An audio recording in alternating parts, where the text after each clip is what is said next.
to strike it rich? Well, sir, just sell your land, pack your bags, and grab the next ride out, because your fortune lies just 2,000 miles away. Get ready for Gold Rush, an adventure game carved out of our nation's past, as one man pioneers his way from the crowded streets of New York City to the gold fields of sunny California.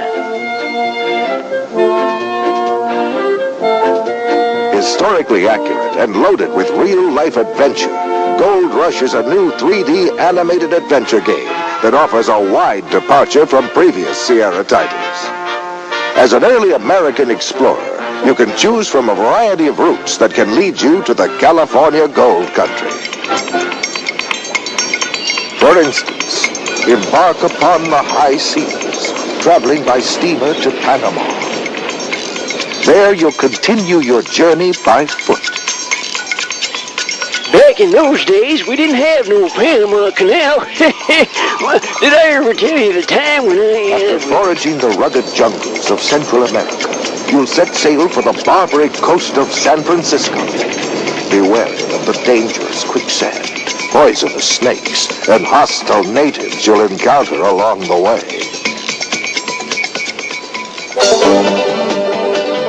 For a wildly different expedition, travel across the heartland of America by wagon train, stagecoach, canal, boat, and steamer.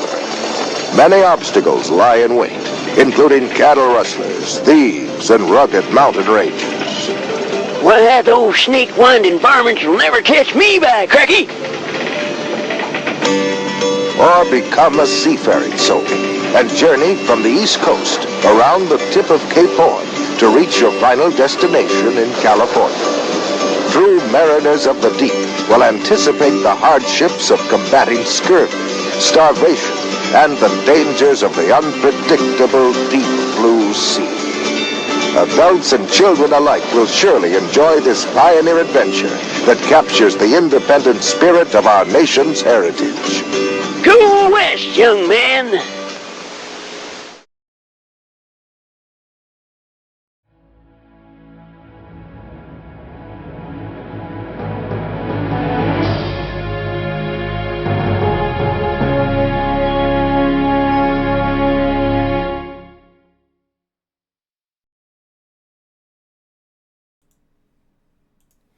Hey, what's up, everybody? Hope everybody is doing well this Saturday afternoon and enjoyed that very silly video to start this. We're talking about Gold Rush today. Sierra's, I don't know, their first, perhaps only, I don't know, historically inspired adventure game. Now, I was going to do Space Quest 2 this week, because it actually came out in 1987, Gold Rush in 1988, but I wanted to save Space Quest 2 for May the 4th next week, because, haha, May the 4th be with you. But no, we're doing Gold Rush, and this is a really strange game, as Sierra's early stuff goes. It came out in 1988 for Amiga, Apple II, Apple IIgs, Atari ST, Macintosh, and of course MS-DOS. That's what the version we're going to play today.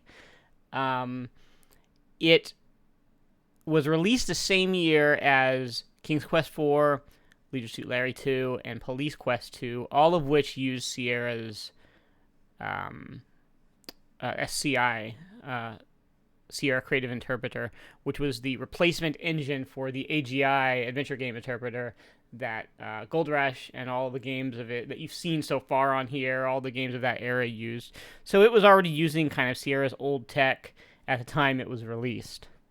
So, I mean, that doesn't really matter now, but at the time it was sort of like, this feels a little old. Now, this game was created by two brothers, Doug and Ken MacNeill, who had both worked as programmers on the original King's Quest, the original PC Junior version. And Doug MacNeill also did art. He did some of the art for King's Quest II, King's Quest III, Troll's Tale, all the Disney stuff, Winnie the Pooh and the 100-Acre Wood, Mickey's Space Adventure, and Donald Duck's Playground. And besides those, Gold Rush is the MacNeill brothers' only other game credit. There's not been a game credit to them since, at least according to Moby Games. Their development studio was called the MacNeill Computer Company back when they developed this game, and at some point since they've changed it to the Software Farm. The Software Farm Incorporated. Excuse me. Which definitely doesn't sound out of touch at all. The Software Farm. And you can actually still buy Gold Rush from them on their website today, right now. Although they call it California Gold Rush now. You can get a $59.95 collector's edition in a handcrafted wooden box that's created by Doug MacNeill, or a $19.95 economy pack where they just send you the game in like a brown mailer envelope. And of course, you can also get it on Steam. They co-published it on Steam with a German developer called Sunlight Games, who they also in 2014 remade Gold Rush. It's called Gold Rush Anniversary, and that's also on Steam. And it's a full-on remake. It's got like a point-and-click interface and a text parser. You can still choose to use the text parser with it. And it's a very strange kind of remake. It feels very out of place. I do not have the handmade box. No, I'm sorry. I don't. I never. I need to go grab my original box off the shelf though to show you. But yeah. And there was also, thanks Knox for pointing it out, there was also a Gold Rush 2 that came out in 2017, again from Sunlight Games, using the same style and same engine and everything as Gold Rush Anniversary. And which I have not played that at all. I played a little bit of Gold Rush Anniversary just to kind of compare, and it's a weirdly sort of one-to-one remake in all the ways except like the graphics, which it just comes across as very strange. It's a weird game today. Yeah, so the MacNeill brothers, they were born in New York, and you would have to go to their website. Let me see. It's just called softwarefarm.com, but it's clear when you kind of look at their bios and everything that they have clearly just been like extremely enamored with the romanticized kind of version of the California Gold Rush. This seemed like something that I would venture to guess has been sort of a theme in their lives. And you'll see like just all of the game and a lot of its underlying marketing material kind of weirdly insists upon itself quite a bit. So I'm going to read you... well, actually, let me grab the box real quick.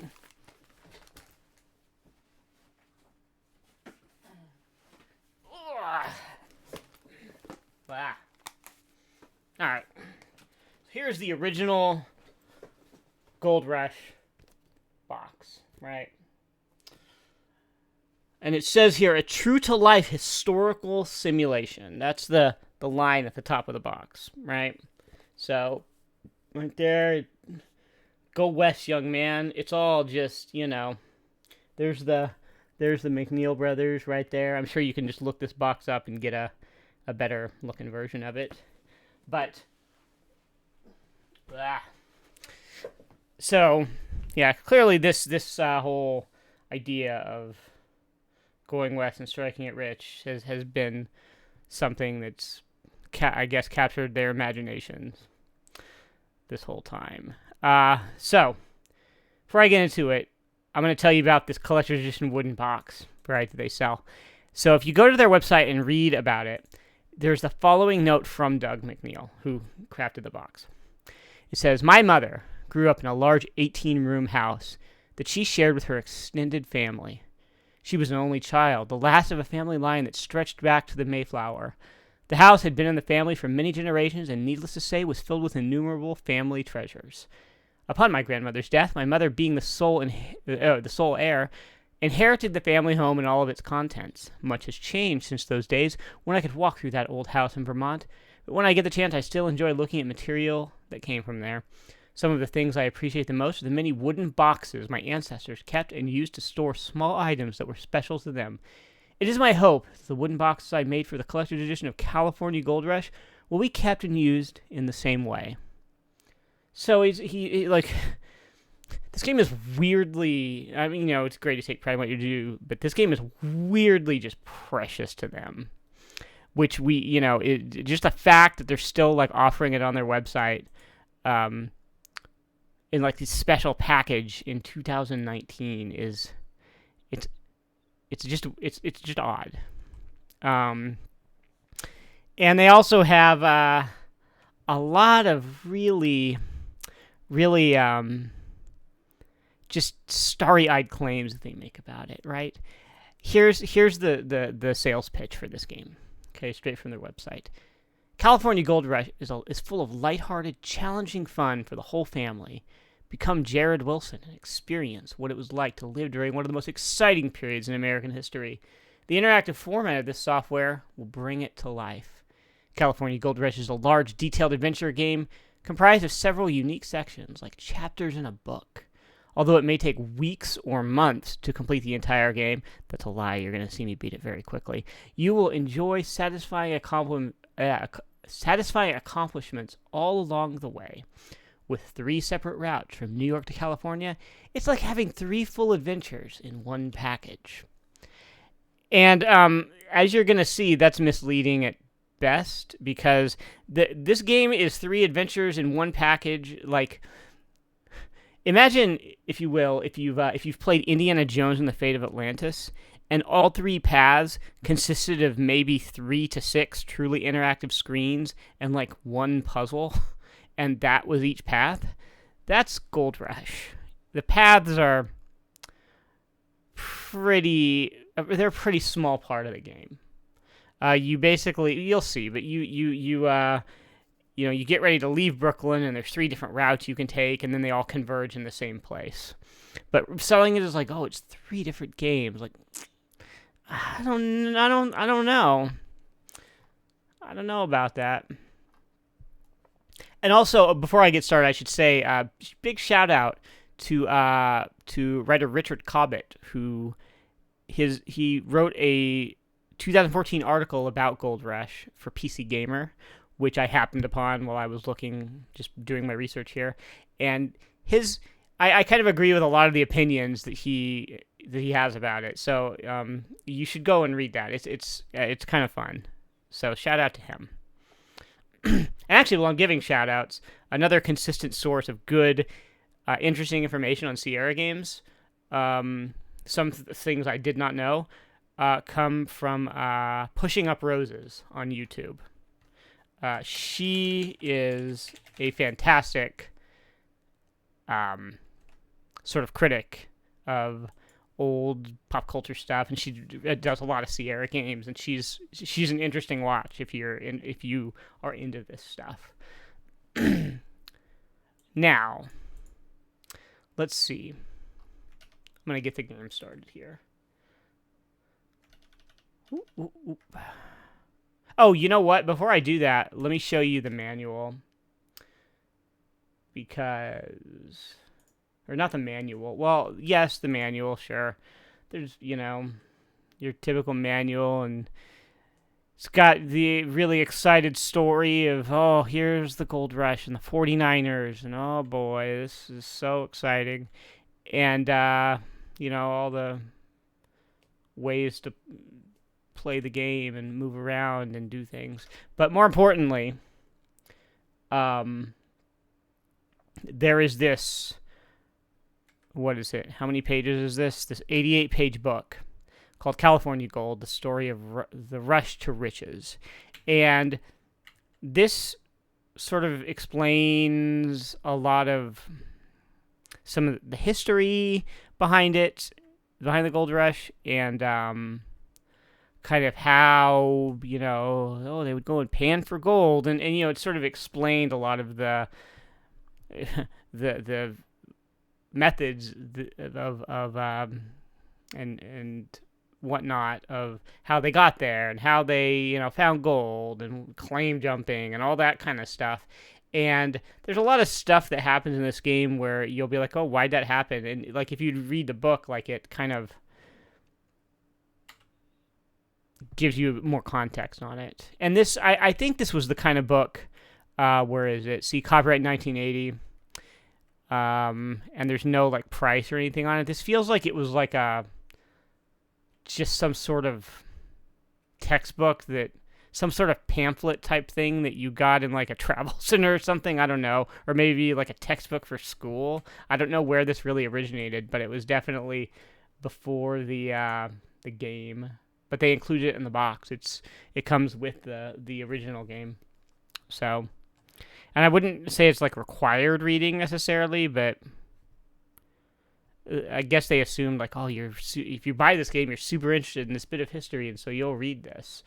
So, I don't really know how that went at the time, but that was probably the idea. So, let's see. Was this out around Oregon Trail, or was that years later? It was Oregon Trail came out in like 1981 or something. The original version of Oregon Trail had like no text or no graphics. It was only text.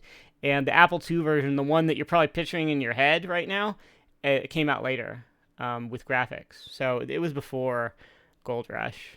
And I think Oregon Trail takes place in 1847, and Gold Rush takes place in 1848 because that's when the Gold Rush like started. And you get in right on the ground floor here, as you'll see. But they're both kind of around the same. The narratives of the games exist around the same sort of like let's travel west kind of thought. Now, here we go. Let's see. Oh, I need to. So that we have the classic version, the Sierra version, and I want to show you this really quick before we're actually going to be playing version 3, which is the version that is available on Steam and that Software Farm offers. And I'll explain why in a moment. But it's the same game.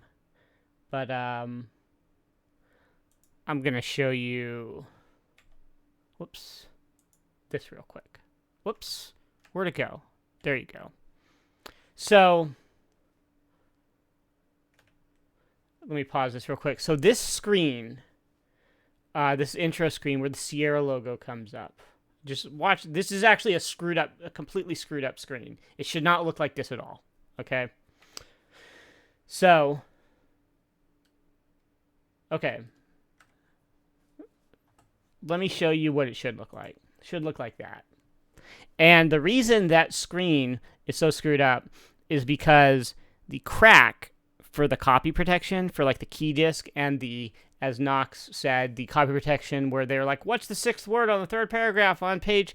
That's the kind of copy protection this had. And all the versions you'll find that are like playable today on modern systems have that patched out. But there's in the logic script that calls that, it also affects that screen. That intro screen, and screws it up completely. And it also, more importantly, so the game is timed. It tracks your time in game, which is important, especially when you're getting ready to leave Brooklyn because you're under a strict time limit. The crack for the copy protection actually breaks the timer if you are playing on the fast speeds. So if time just won't pass. You have to change your character's walking speed to like normal or slow, or time won't pass. And time has to pass in order for certain events to happen. Like you sell your house and you're waiting for a buyer to show up, but they won't show up if the clock's not running. And you could try to play the game and not even realize that and just get stuck not even knowing. The Software Farm version 3.0 fixes that. So it's like this weird random timer related issue that the crack causes. Okay, and we are of course playing as usual the MIDI patched version. because it sounds better. All right, let me move my window. So this is the intro screen that replaces that here. So here we go, the software farm. That cool little floppy disk farm logo. All right, they present the life and times of a great American hero, Jerrod Wilson. A young, ambitious city slicker, born and raised in urban America. Quite frankly, he is perfectly prim and proper, caught in the trap of 9 to 5. Is this all life has to offer? There has to be more. This man is ready for action. As of this moment, no longer will he accept only dreaming of adventure. A great American hero is such a... Like, it's a dude who decides to basically move out of state and have a career change. By that token, I'm sure there are many great American heroes here watching this. Like, so... There's a bit of, like, weird jingoism in this game. And it's presented, as you'll see, with all of the sort of, like... enthusiasm and pomp of, like, a Charlie Brown animated special.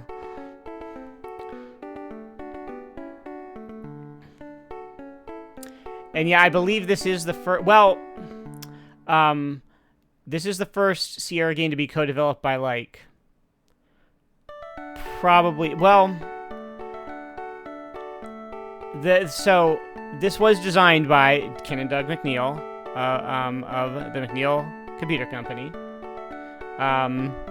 and so they had co-development deals with Disney, right, for some games. I don't know how involved Disney actually was, and I know some of their earlier games pre-King's Quest had like it was developed by they were developed by other people.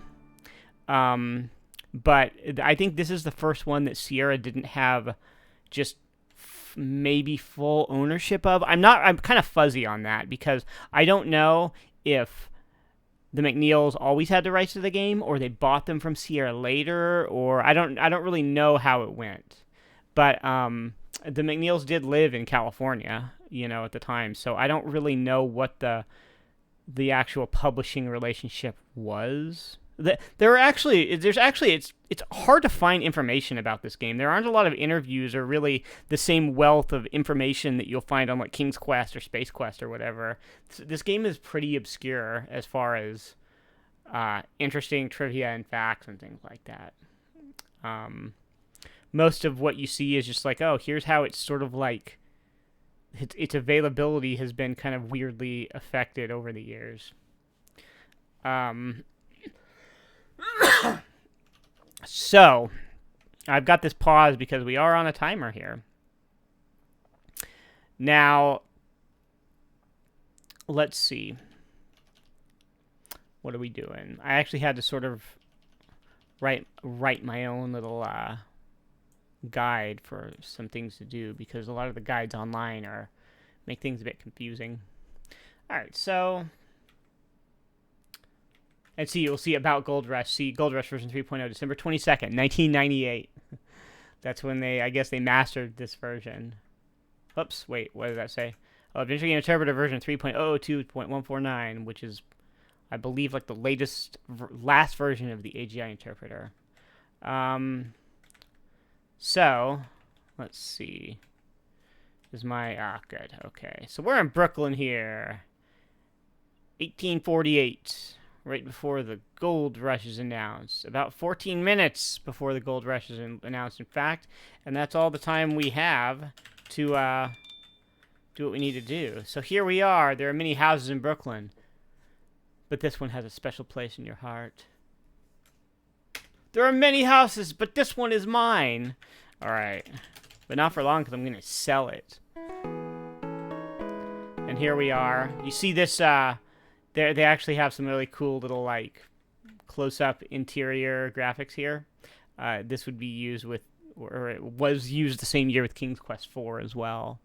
And this game, let's see how to put it. This game has a lot of weird, gotchas. as far as like it commits all the worst sins of adventure games in some pretty just terrible ways. Like right here in this house, there are things I need that I don't know if they would be obvious. Well, let's just look, okay? So I'll show you what I mean. In the living room, there is a desk in the corner and a table in the center of the room. Oh, well, look, table. The table was handcrafted by your grandpa. Resting on the table is an old family album and a lamp. Okay. Oh, well, read the album. Memories, memories, memories. Every time you look at this album, it brings back memories. The album begins with a painting of your father and his best man, Mr. Quayle, the bank president, shaking hands after the wedding. You can't help but remember the help Mr. Quayle was during the years after your parents' death. Parents? One parent? That is a singular possessive. Was it just one parent? He raised you and your brother Jake until you could live on your own. Here's a painting of your older brother Jake. When he was just a baby, you often think of Jake wondering where he is and what he's doing. And just across the page is a painting of you. You must have been about 18 months old. And finally, you see a photo of your entire family together. You remember the excitement, posing together in front of the camera. It is a very, very special photo to you. Now, this photo is something you need at what is basically the very end of the game. And if you don't get this photo right now, you cannot, you can't beat the game. So it's a pretty cruel kind of dead man walking scenario.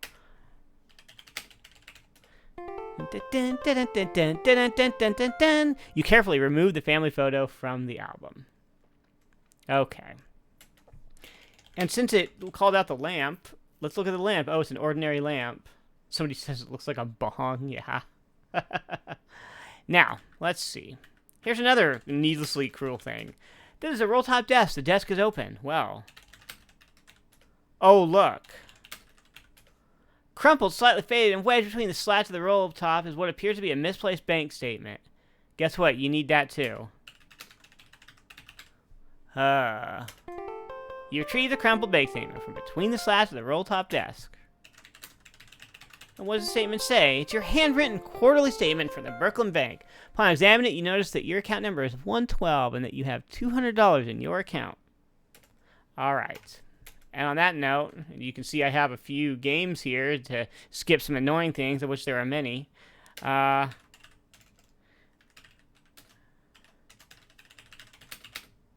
right. 112. 112. Yeah. All right. So, got everything we need here. What's in here? You're in a closet. Great.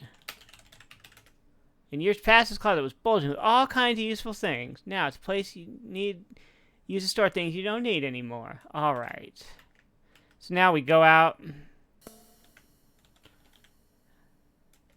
Yeah. And now, I don't know how you would know to do this, but you have to sell your house. Which, like, in real life, you just do by typing sell house. This is a difficult decision. Your house means a lot to you, but you put it up for sale. Okay. And now there's a for sale sign. Oh, boy. And I'm just going to save the game again right here. And so far, elapsed time, 1 minute, 25 seconds. All right. And we, Here, watch this. Oh, look at that. I walked on the grass and lost a point. In the name of the law, don't take another step. Dun, dun, dun, dun, dun, dun. Dun, dun, dun, dun. It plays the Get Smart theme, and a cop comes to arrest me.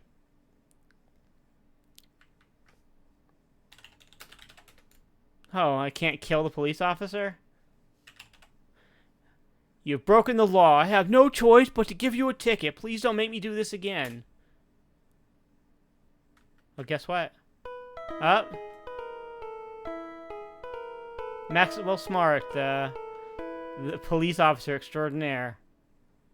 What, are you just going to keep ticketing me? Whatever. Excuse me, pardon me, excuse me, pardon me, excuse me. Okay, enough of that. You can lose points and get ticketed for walking on the grass.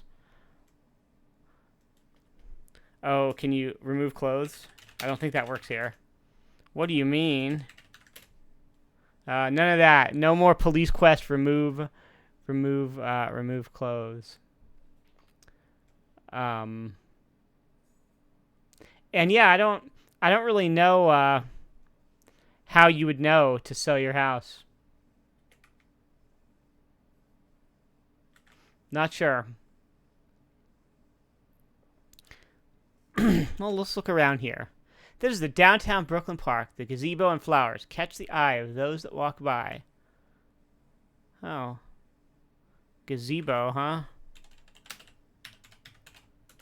You remember playing around the gazebo as a child. You would lose your candy and coins through the wide cracks in the gazebo floor. Here.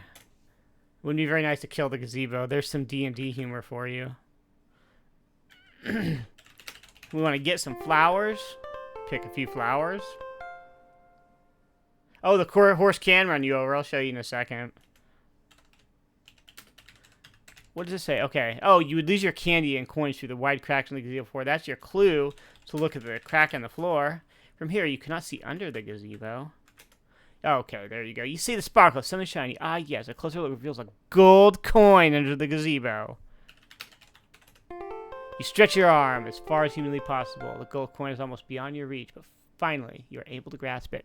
If you do not get this gold coin right now, you will not have anything to buy supplies to pan for gold when you reach California. All right, let's see here. Come at me, horse. Where are you at? Oh, there was one. Hold on. We'll get in the center of the screen. Oh. All right, right there. That's where it's going to get me. All right. Oh, no. Right there. How do you even know what you need to type to make the game work? Because I've played it, because I know. I mean, you're just supposed to... I mean, at the time, this is how adventure games worked. How is...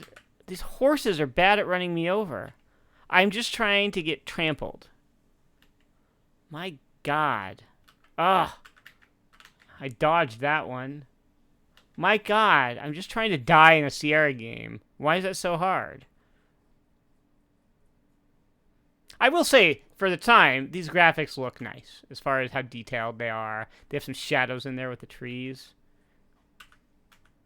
Can I not die on this screen? Hold on. Let's try over here.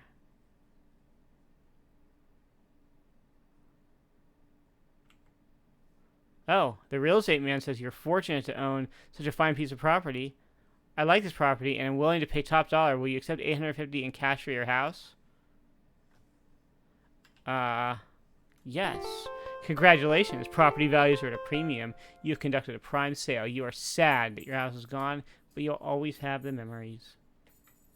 As you give the real estate man the keys to your house, you say Mr. Quail will come by to pick up my personal belongings. Great. Good old Mr. Quail. Oh, hold on. No, the horse still didn't run me over. Alright, 3 minutes. Hi, AR Dust. This pro speedrun is going great. I'm trying to get run over by a horse right now. It's not going well. I'm just trying to die and show a death here. Oh my God, horse. Ugh! Nope. Here. Okay. Maybe that'll do it. It's like it's a pixel hunt to just get right on the right vertical plane. Ugh! No! Okay. Okay. That'll do it. This is so dumb. And it's not even anything. It's just gonna be like, thanks for playing Gold Rush, you died. Restore your game? There we go. It would behoove you to move yourself out of the way of these wagons. In the remake, you just get trampled, and then he just picks himself up and dusts himself off. It's not even anything. Alright, here we go. Now it's time to, let's see. Time to go into these flesh-colored streets. And into here. You're outside of the business office of the Brooklyn Evening Star. Well, guess what? It might be nice if they actually told you worked here. This is the office of the town's newspaper, the Brooklyn Evening Star. You started working here as a paperboy. Now you have your own office. This is your boss's office. Your boss is shocked by your decision, he says. But Jerrod, you're one of the best. He continues, but a man has to do what a man has to do. I wish you the very best, Jerrod. We'll miss you around here. Alright.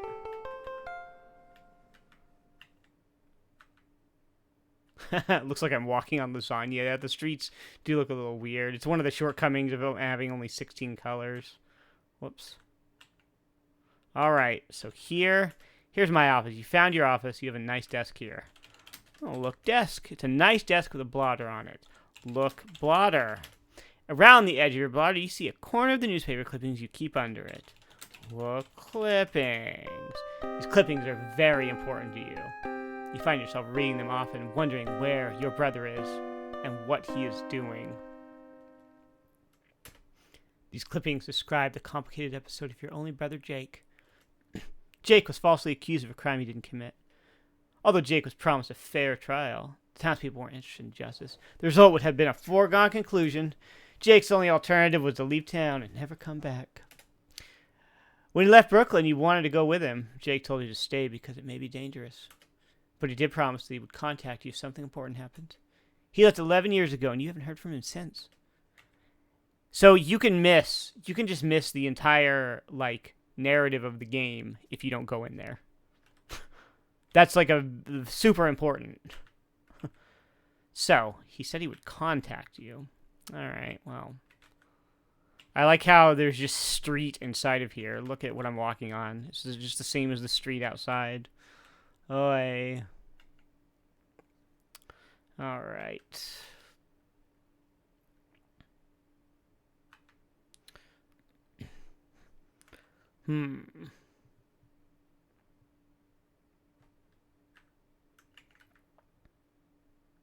Is that guy dead? The guy in the newspaper office? No, he leans back in his chair a bunch.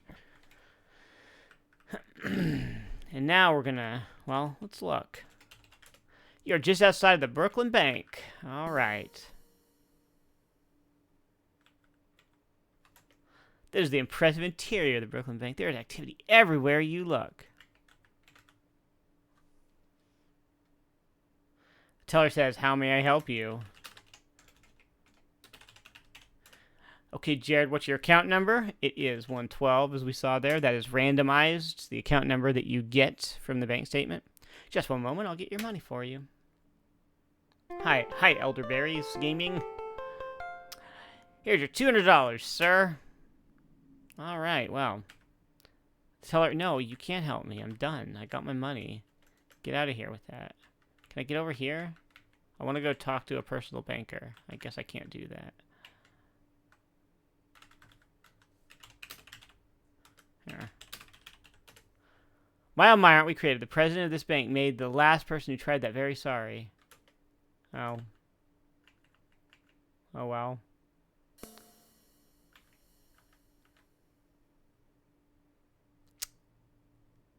Why can't I see my score? Huh. Is it? Oh, there we go. Okay. I feel like that turns it on and off. Are you gonna do? Am I gonna do Diablo Hellfire? That's a long shot. Let's see. I happen to know that I should go into this warehouse. The warehouse is huge. There's a poster attached to a large post. And the poster says, "Bound for California, the New York-built steamer Seafarer," what an original name, "now has all her cargo engaged and will have a prompt dispatch. Buy a ticket from Leonard at 12 Front Street." Okay. So that's if you want to go on this route. So let's see.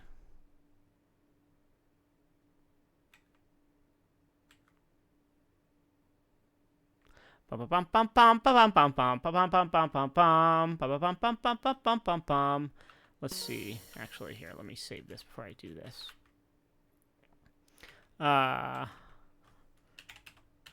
Ring the bell. Ring-a-ling-a-ling-ding. What can I do for you? Get mail. Let me check. I'll be right back. What are the odds that I get any mail when I've been waiting 11 years? The postmaster exclaims. Good news, Jerrod. You have a letter. He places the letter on the counter. Fantastic. All right. Well, let's see. Let's look at the letter. The envelope is tattered from traveling across the continent. There is no return address, but there is a postmark and a stamp. We'll look at the postmark. It's difficult to read, but you are able to decipher Sutter's Fort. This is one of the first adhesive stamps ever. You notice a lump under the stamp. You peel back a corner of the stamp and find a gold flake. Jake has found gold. Open letter. You carefully open the letter and read letter. January 25th, 1848. Jerrod, this letter is of great importance, as you will find. I live in the area drained by the American River. Today I buried Pa in a nearby cemetery. Only you will understand. Come here quickly. Farewell, Jake. P.S. Bring family photo from home so I will know it's you. So at least he, it tells you, hey, go get your family photo from home. But also, you can come to the post office and ask for your mail, and the guy will be like, there's nothing here for you. So you might not even know that this is here. But I happen to know that, it's here. So, and this is a letter from your long-lost brother Jake. There are some interesting holes in it that look like they have been cut intentionally. And this is the beginning of a freaking Gabriel Knight 3-assed logic puzzle that makes no sense. Okay, and we'll get to that much later in the game. All right. So, here, we don't need that 112. We got our account number already. So, okay, 7 minutes and 11 seconds. Got plenty of time. All right.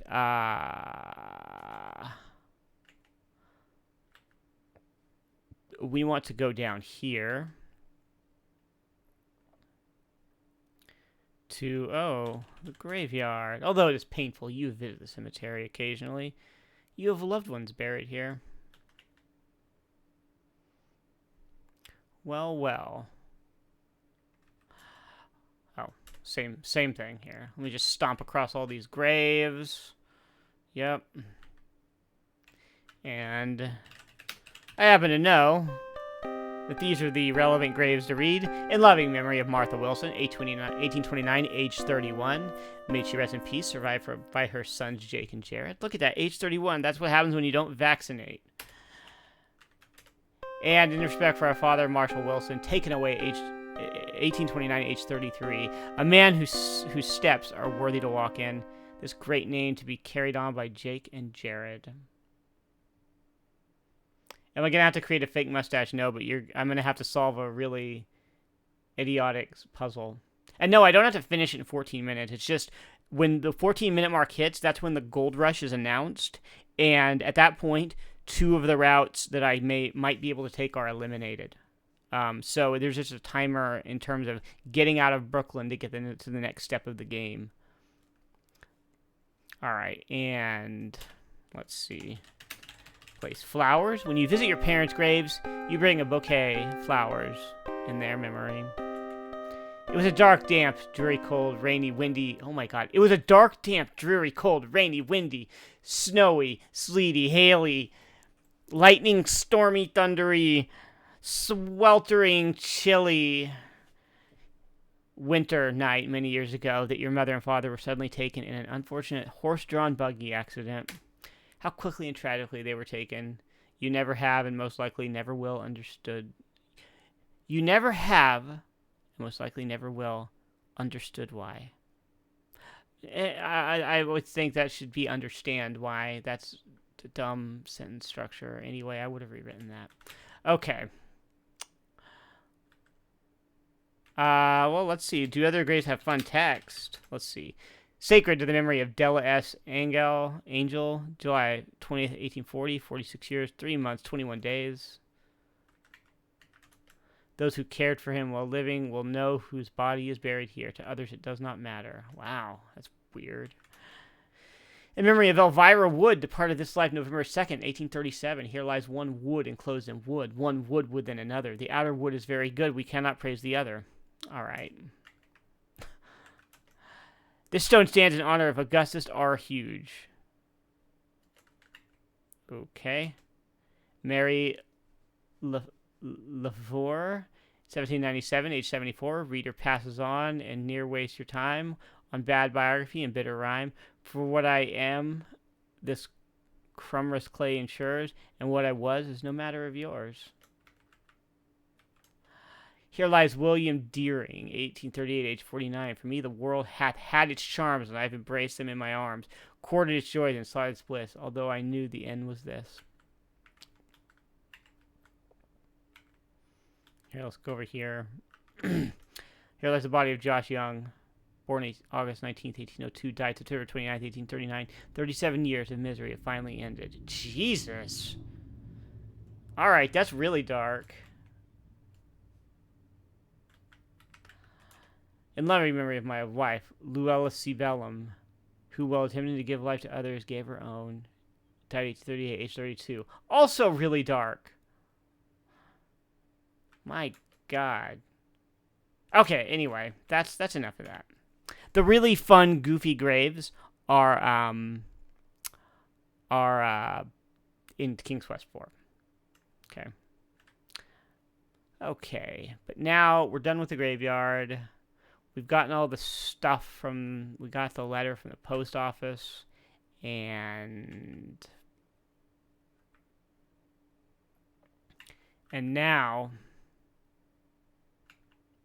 Alright. Now, there's 3 routes. And this is the point where I kind of have to decide what I'm going to do first. Okay. I can either go on the Panama route. I'm going to show you all 3 routes because they're all really short. I can go on the Panama route, which is by ship, the Cape Horn route, which is also by ship, or the overland route. And that I have just described in basically the order of kind of difficulty, I guess you would call it. So, let's see. What do I want to do? They're all evil routes. They're all definitely evil routes. So I'm gonna do here. Here's another fine house in the residential area. This is Front Street, 12 Front Street, as the poster told me to go to. And there's this guy coming out to sell me a ticket. Leonard says, I've been getting some business from my poster in the warehouse, Jerrod. What can I help you with today? You'll never find a cheaper time to travel, Jerrod. And there's room on the ship. The routes to California are around Cape Horn or by way of Panama. The prices are Panama route, $900. Cape route, $650. Are you interested in a ticket? So those 2 routes are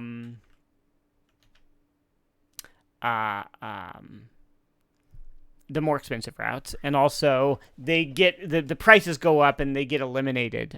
Basically, the potential for you to take them once the gold rush gets announced. So, and you also have to like buy some items that you won't be able to buy because everybody leaves for the gold rush, right? So, I'm gonna do first of all Panama. Cost of a trip to California by way of Panama is $900. Would you like to buy a ticket? Yes, that will be $900, please, in cash. All right, thanks, Jerrod. Here's your ticket. I hope you strike it rich. Yeah. You know, the gold rush, the California gold rush. I mean, this is, like I said, the romanticized sort of version of it. I feel like we need like Wednesday Addams in here to like drop a truth bomb and kind of set everybody straight, like Addams Family Values style. In reality, the California Gold Rush resulted in about 300,000 people coming to California, trying to strike it rich, which obviously had you could guess without me even saying this, had very detrimental effects to the Native American population and to the sparse population of like Mexican citizens there. So you had all these people suddenly being like, "Woo-wee, we're gonna get gold," and really, you know, I mean, the saying goes, the people who got rich were the ones selling shovels, right? The concept of land ownership laws, they were pretty fuzzy,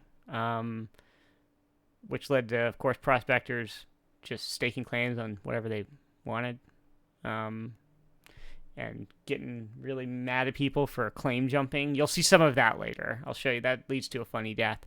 But, you know, San Francisco, its population went from 200 in 1846 to about 36,000 by 1852. And by the end of the gold rush, California had gained statehood, and one of its first senators, John C. Fremont, was the first presidential nominee for the newly formed Republican Party in the 1856 presidential election. And that would have been back when the terms Republican and Democrat meant radically different things than they do today.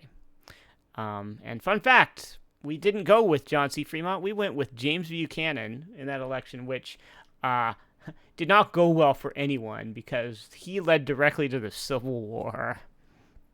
So, woo, gold rush. All right. All right. Is this a prequel to Red Dead Redemption? Yeah, it's sort of. Oh, man, you're going to see some, like, Red Dead Redemption-ass, like, oh, you got to really do the work here later on. It's maddening, actually. So, oh, got to stay off that grass, or else I'm going to get arrested. I'm going to get a ticket. Who cares if I get a ticket? I don't have to pay. I'm leaving.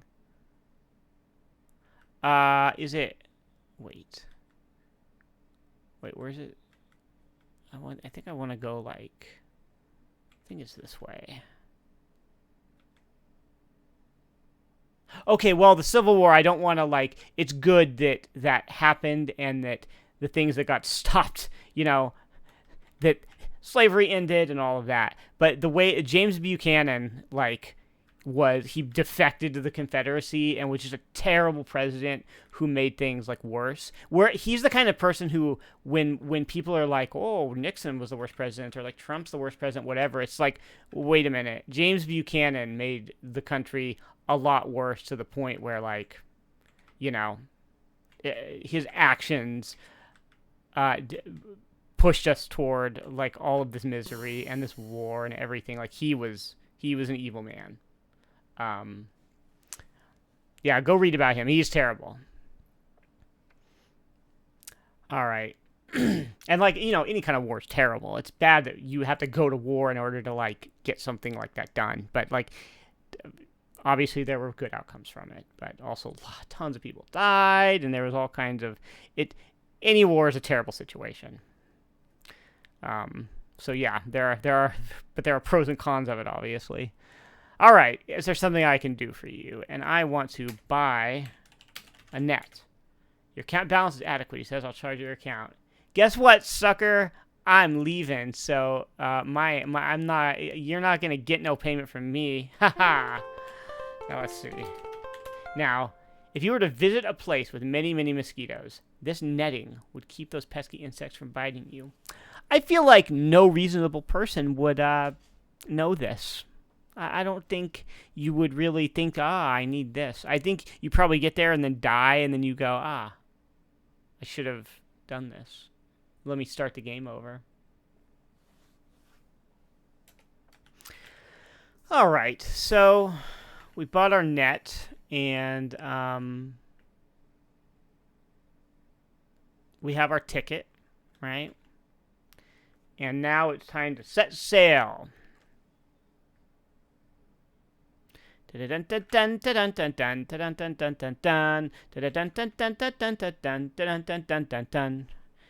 how are we doing? 11 minutes. Okay, we're doing great. Okay. Here's the ship. Now I need to save my game. It's very important here. Because this game has a lot of random deaths. And I mean that literally. It has a lot of random deaths that are just randomly selected for you no matter what you do. And you need to save to make sure if one of those strikes you, you can restore. There is every chance when you leave on the boat, or when you leave during one of the, when you embark for the West, right? There are several points where it's just like, oh, you died of cholera. There's nothing you could have done. Sometimes bad things happen. Like, that is what the game tells you. And it's just a random roll of the dice. There's nothing you can do about it. It's always cholera. It's not dysentery. This is not Oregon Trail. This is just Gold Rush. And it's like, oh, sometimes bad things happen. And it's like, okay, I get that you're sort of like trying to simulate life at the time, but also that's just not fun for a game because it just stops you. It's stupid.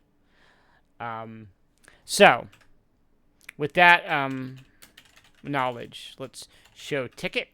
And this is the beginning of the Panama route. The crewman says, the ship is ready to go. We have been waiting for you. Let's get going. All aboard. You have 60 out of 60. Congratulations. And that is your sign that, oh, you've gotten the maximum score that is possible here.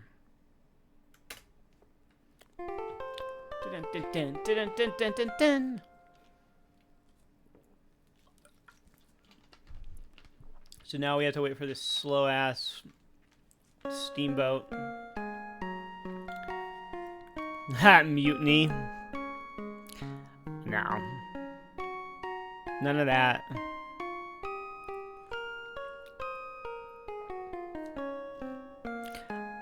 Man, this game, I'll tell you, oh my god, there's so many of these screens. So, at my school, when I was in about the 5th grade, this 5th or 6th grade, it would have been 90 or 91, we had, a computer lab at my elementary school with all Apple IIs, right? Let's save another game here. And they had, in addition to Oregon Trail and Number Munchers, which I was very fond of at the time, they also had 2 Sierra games. They had Mixed Up Mother Goose and Gold Rush. And when I played Gold Rush, I could never figure out how to get out of Brooklyn. I never made it out of Brooklyn in Gold Rush when I would play it at school. So there we go. It just shows you on the boat. Now, okay. I'm gonna ask you guys if you really want me to read all this. So there's a long ass voyage here where it just gives you all these text messages. And this is what I mean about like some of the like Charlie Brown ass like optimism in this game. And they knew how annoying it was because they have a prompt there that's like, please turn off the messages, right? Whew. The Panama route, since it is in most cases, the most expensive route, generally attracts a slightly more sophisticated passenger. But the jungle has no respect for sophistication, only surprises. Some of these people haven't seen a hard day's work in their entire lives, save chopping that firewood for Mother. But nonetheless, it has become the route taken by New York brokers, Philadelphia lawyers, Boston bankers, and big city doctors. The captain advised the passengers that it will take approximately 2 to 3 weeks to get to the Rio. Oh God, I'm so bad. The Rio. We'll get to the Rio. I'm bad at pronouncing things. Even the most like minimally exotic sounding things, I'm bad at. So, and you should see, like, so you start off in Brooklyn there. They have to sail all the way around South America and back up to get to California. Imagine doing that today. There's one main advantage of this route over the Cape Horn route. It normally takes less time than the Cape Horn route, getting you to the California gold as soon as possible. That is, if everything goes right. You are taking a big chance on catching a ride on the Pacific side of the isthmus. You must also contend with the Panamanian jungle. No, doesn't he sail around South America? Is that not what I'm... Is this... Maybe I'm... my mind glazes past this, so you will see the route that they take here. I thought it was around the whole... If it's Panama... Well, okay. Maybe I'm thinking... I think there's one of the other routes they sail all the way around. I think. As you travel farther south, the humidity continues to rise. In the distance, you get your first glimpse of the Panamanian coastline.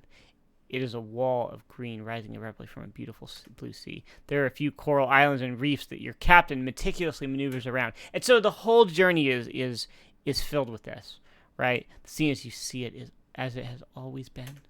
It will be just as difficult to walk across the isthmus today as it was for Balboa centuries ago. Near the mouth of the Rio are ancient Spanish, Scottish, and English forts, now in ruins. The most famous of these is Fort San Lorenzo. Hidden by the dense jungle are many more that are now invisible. Other cities and fortresses which once flourished are now overgrown and hidden. No one knows where they are. And then we turned off these messages because they're annoying. So I think it's the other one, the other sailing path where you sail all the way around, right? This is the shorter one. So yeah, my geography's not so good. I'm just remembering the paths wrong, and it's like, yeah, this is the Panama path, so... You're right. Okay, and here we go. Oh, wait, let's see. I can look. Oh, the Panamanian jungle is all around you. Man, your skull had Age of Empires, Scullio. That's badass. I wish I could have learned at that school. Jeez. So I've suppressed these messages. And when you do that, that gives you... That really, like, puts into perspective how small this game is. Because... a bunch of it is just going through these maps and watching these automatic scenes. And uh-oh. The lead native on the shore yells a bunch of nonsense that they made up because... Yep. The evil natives with their spears and their weird, crazy language. Yeah. That's sort of the convenience store clerk, the Leadership Area 1 convenience store clerk of this game, right there.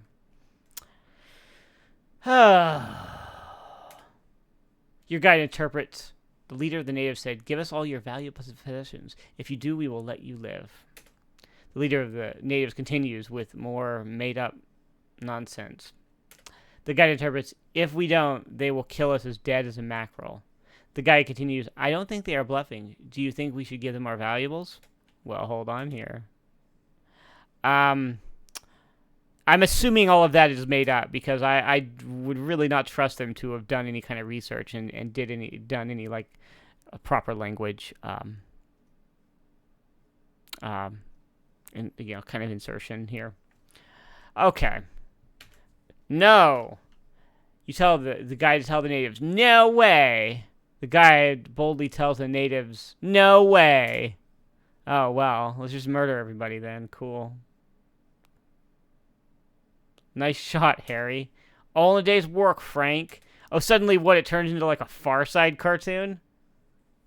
I've never seen that before. That's ridiculous. A well-aimed native spear has ended your trip right here. Alright, well. Alright. Scullio, thanks for the follow. And you tell the guide to tell the natives, "We will cooperate." The guide says to the natives, "We will cooperate." Your gold coin is deep in your pocket. As you empty your pockets, you daringly leave it there. The letter from your brother Jake is in your hip pocket, along with a gold flake under the stamp. You leave that there. Your family photo is in your pocket, so you keep that. Everything else you have with you is thrown onto the shore. The leader of the natives runs over to the loot lying on the shore. The leader of the natives says, "They are happy with the items we have given to them. We are free to go." You know, I want to restore and actually go look at it and see what I had. What did I give them that they found so valuable? Actually, no, I don't care that much. So this is just basically a mechanic to get you to empty out all of your excess items. Ah. Oh my god, I can't type. Here, your boat ride ends, and you begin walking through the jungle on the ancient Spanish road. So there is an event in every one of the paths where it's like, looks like you lost a bunch of items. Right? So here we go.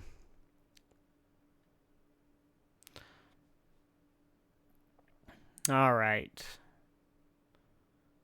Here we are, right here. Your companions are ahead of you on the road. There is a man resting beneath a tree. The Spanish road is steep, treacherous, and surrounded by bushes and vines. All right. The man says, I've been traveling long and hard. It's time to rest for a while. The man continues, in fact, stranger, you look tired. I wish there was something I could do for you. Well, maybe there is something I can do. Take this book. It may be helpful to you. You gratefully receive it and say, thank you. The Bible has a worn black leather cover. The pages are edged with gold. And then if I, well, here. Let's save here. And if you read the psalm here, oh, doesn't it tell you, I thought there was a message that it gave you. I don't want to do that yet. I don't want to get those points yet. There's a psalm that has to do with, the puzzle you have to solve later.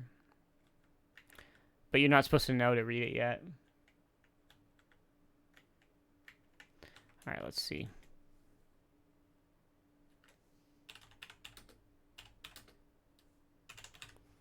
I happen to know that some stuff's gonna attack me here. Actually, let's let it kill me. Oh no! It can't be! Not the dreaded jungle ants!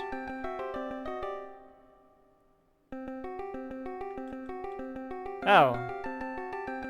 That's fine. This is just fine. Oh, maybe not. You can fight the ants no longer. Oh, what a horrible way to die. Jerrod Wilson, the Kingdom of the Crystal Skull. What a terrible way to go. These jungle ants are ruthless. Okay. Alright. Jump on the vine. Wait for the ants to go.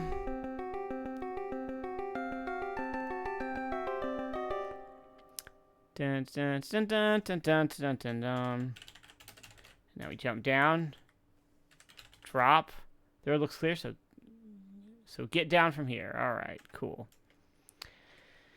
Now, go this way, and...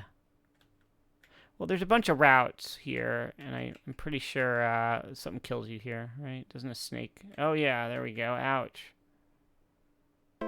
Watch out for those jungle plants. They have leaves like swords, okay? There must be another way through the jungle. So apparently, the jungle kills you. Alright. Now, there's like 3 paths through this or something, and... alright, this north path is like the good one, I think. But there's something... there's something over here.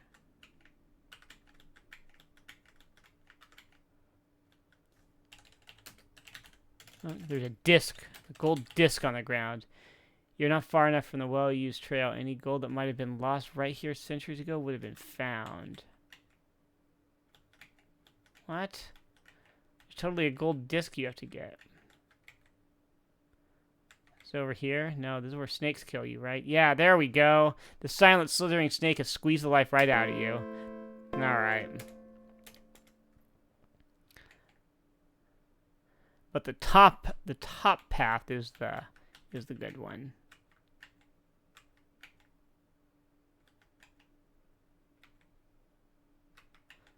Why do I have to pixel hunt for this thing? Like can you just completely miss it? This is ridiculous.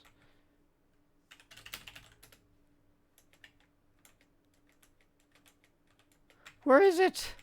Where's the disc? I need the disc to put in the drive. There's like a gold disc laying on the ground, and you run into it, and it gives you like a message. But I don't know where it is.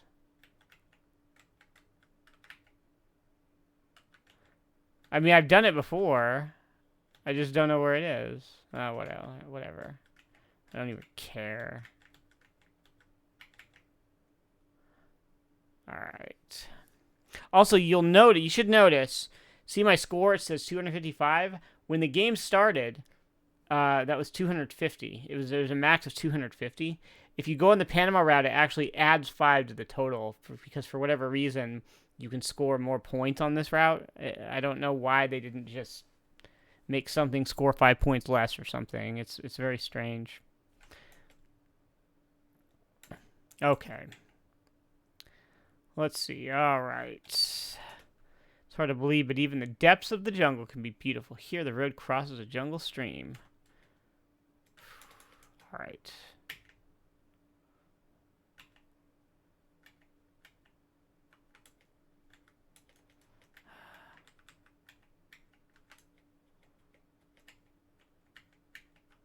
And this is, if you can just keep walking and then maybe die. Do like that, right? The more you struggle, the quicker you sink. There's also sometimes an alligator will randomly kill you. It's just like, oh, he was just off, and he comes up from like the bottom right and just eats you.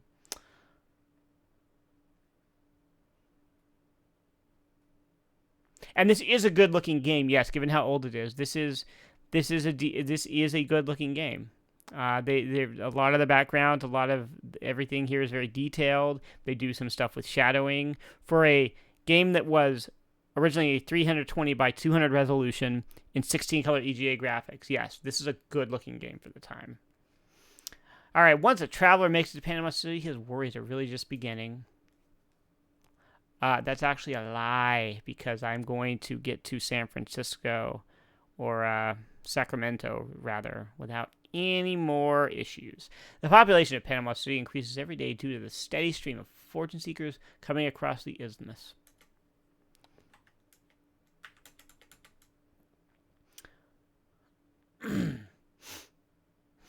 Panama City is becoming extremely overcrowded and unsanitary, and is an ideal place to contract a deadly jungle disease. And yeah, that is the wizard couch behind me, Scolio.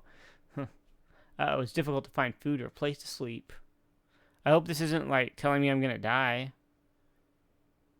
The overcrowded and unsanitary conditions basically stem from a lack of ships on the west coast of Panama to take gold seekers to California.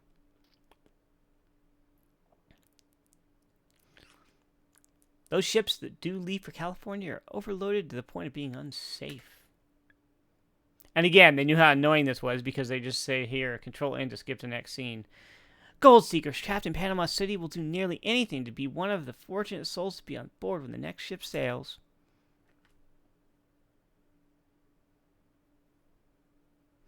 Tickets are scalped for 2 or 3 times the price paid for them.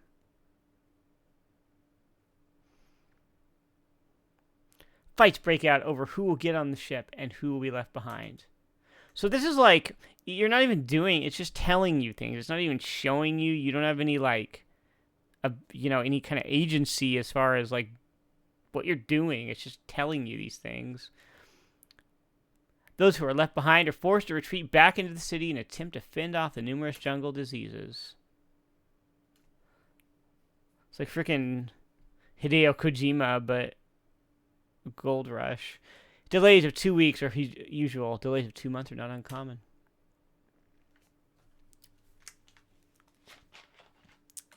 You are one of the lucky ones. You managed to get on a ship. It is incredibly crowded.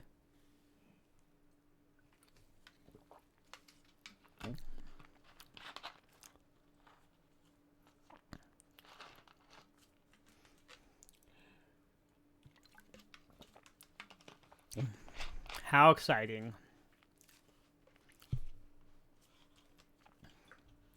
All right, we're on our way now.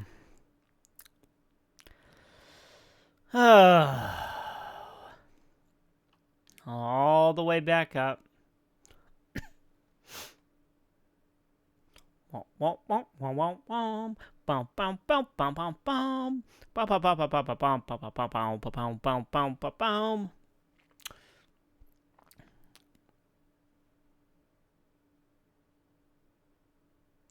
Again, through all of this, if you're not reading like the 1,000 different messages it shows you during your like little Indiana Jones map travel, it just it just shows you how short this is. You have 88 points out of the possible 100. Don't give up. All right, well. And there we are in Sacramento, right?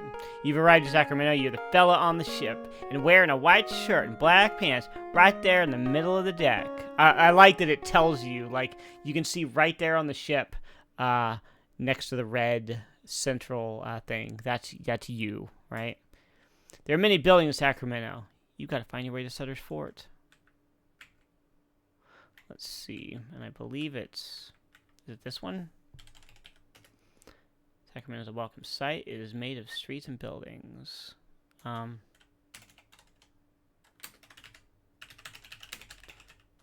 There's the stage to Sutter's Fort. Let's see. Look, schedule. There ain't no schedule. The stage is waiting for you. All right, you jump on board the stage, bound for Sutter's Fort. Dun, dun, dun, dun, dun, dun, dun, dun, dun, dun, dun, dun, dun, dun, dun, dun, dun. So now this takes you to Sutter's Fort. And this is where the three paths converge. That is the end of the Panama path. Okay. So now I am going to show you the Cape Horn path, which is another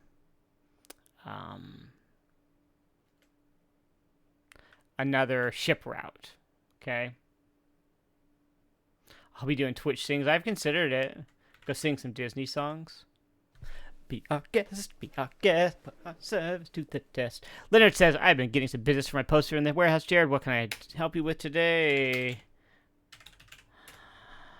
You'll never find a cheaper time trial, Jerrod, and there's room. Cape Route 650. Are you interested in a ticket? Yes. Cape Horn. The cost of a trip to California by way of Cape Horn is $650. Would you like to buy a ticket? And then pay. Thanks, Jerrod. Here's your ticket. I hope you strike it rich. All right. So that is that. Now for this path,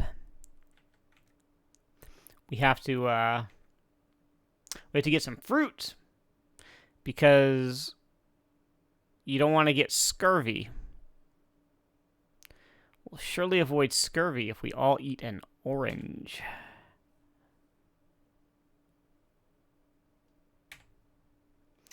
Down through these flesh-colored streets of Brooklyn, bathed in blood. Need to get the Ghostbusters up in here. Oh, hey, you want to see something cool? Watch this. Oh.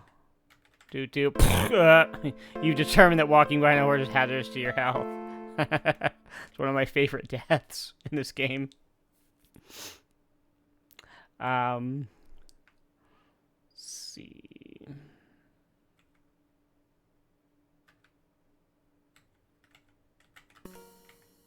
So we go in here.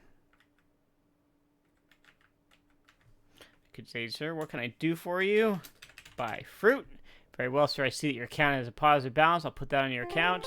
Joke's on you. Oh, the young man continues. I've heard rumors about gold in California. I figured since you work in the newspaper office, you might know if they were true. You answer to the best of your knowledge. At this time, the rumors are just that, rumors. That's what I thought. But if they are true, and I hope they are, I'd be on my way today. Wow, so you're just lying to people, being like, I'm gonna get rich. Yee-hoo! Oh, look at, what is this guy? He's got a skin condition? What's going on?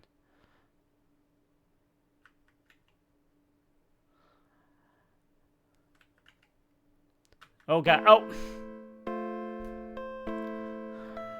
God damn it. God damn it! I just got accidentally run down by a wagon. That's great. Good day from Adelaide, Australia. Well, hi, Deadpaul. Thanks for coming in.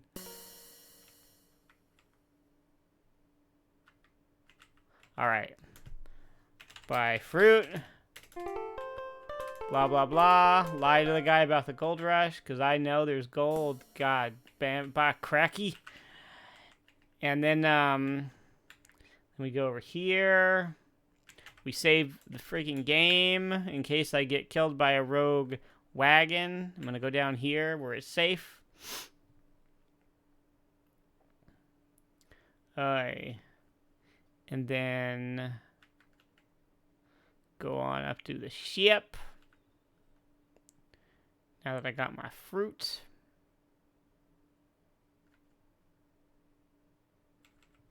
I'm going to save my game once again. And just save it down there, too. Alright. Crewman says the ship is ready to go. We have been waiting for you. Let's get going. All aboard. You have 60 out of 60. Congratulations. And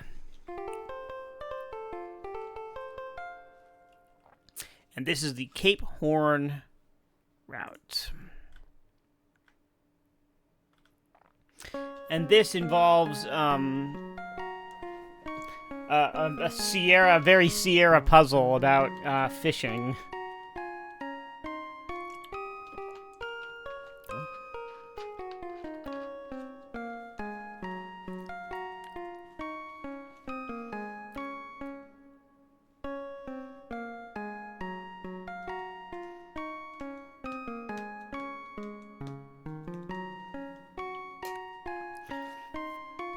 I don't know if this is supposed to be exciting or what,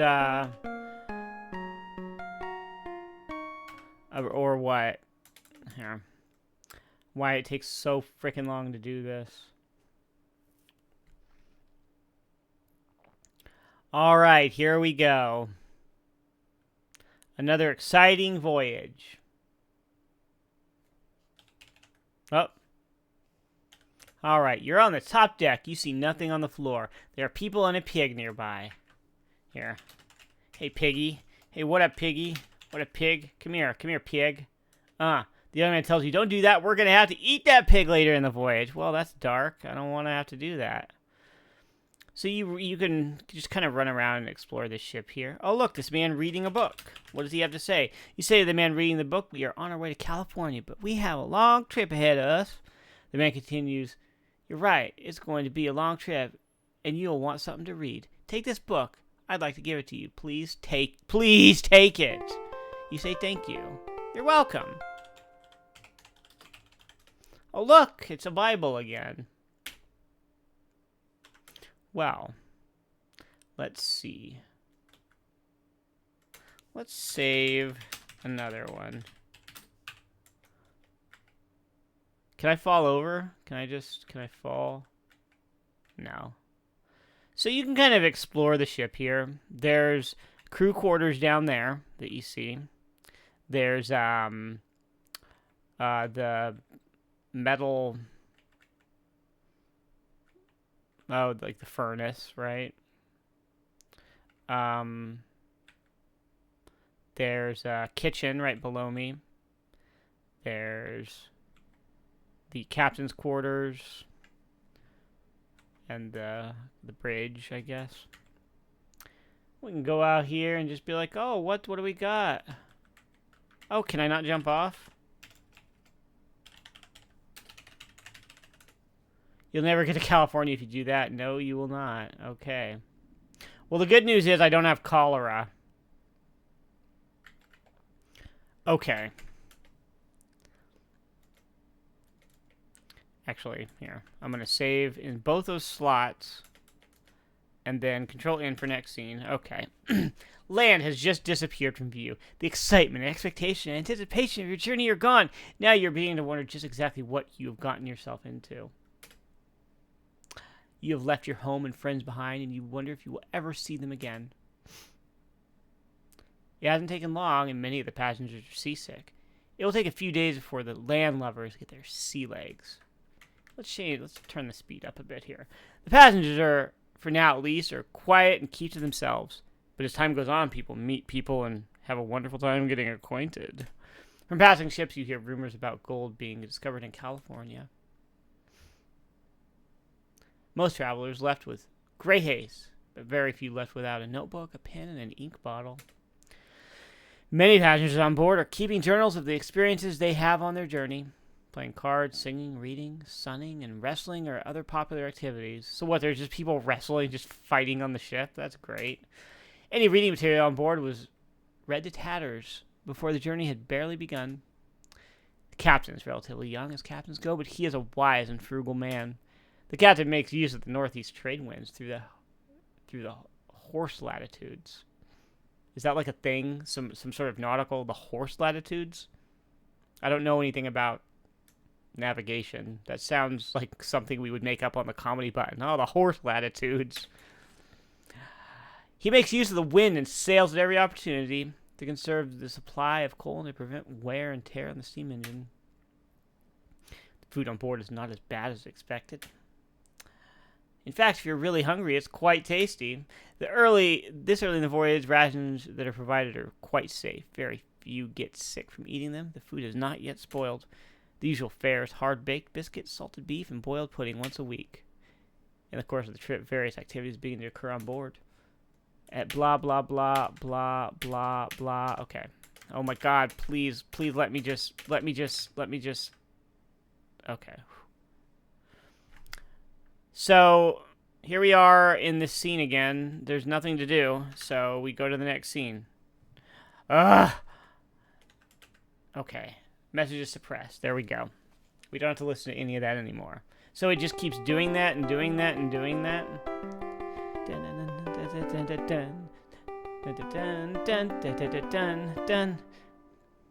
So yeah, see, this is the one that goes all the way around South America. Alright, you are in the midst of a terrible storm, and the ship is taking on water. Everything that isn't absolutely essential to the continuation of the voyage has been thrown overboard. Fortunately, the gold coin was in your pocket, so you still have that. Jake's letter, along with the gold flake under the stamp, was in your hip pocket, so that is still with you. Your family photo was in your pocket, so you still have that. The Bible wasn't thrown overboard. Everyone agreed to keep that. Of course they did. Everything else now belongs to the raging sea. Okay. Now, this is the point where I'm just going to save right here. So, you can look around. You're in the bunk room, the most popular spot to wait out the storm. There's a long piece of string on the floor. I don't know how you would know to look there for it, but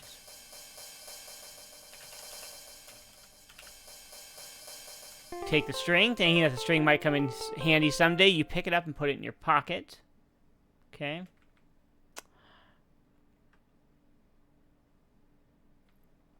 Let's see. The galley and the engine room are on the main deck. You're grateful that the engines are running smoothly. You notice some metal scraps on the floor around the engines. You scoop up the metal scraps, being careful not to cut your hands, and put them in your pocket.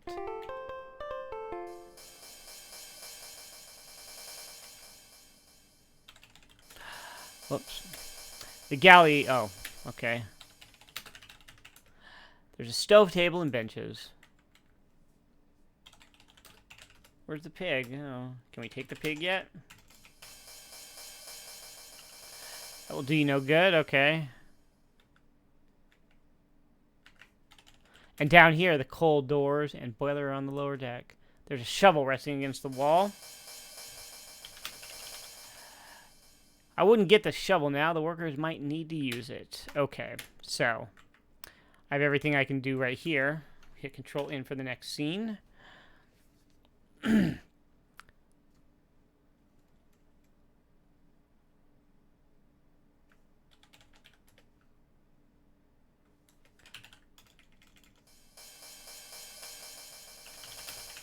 Can we not take the pig? No? Not yet?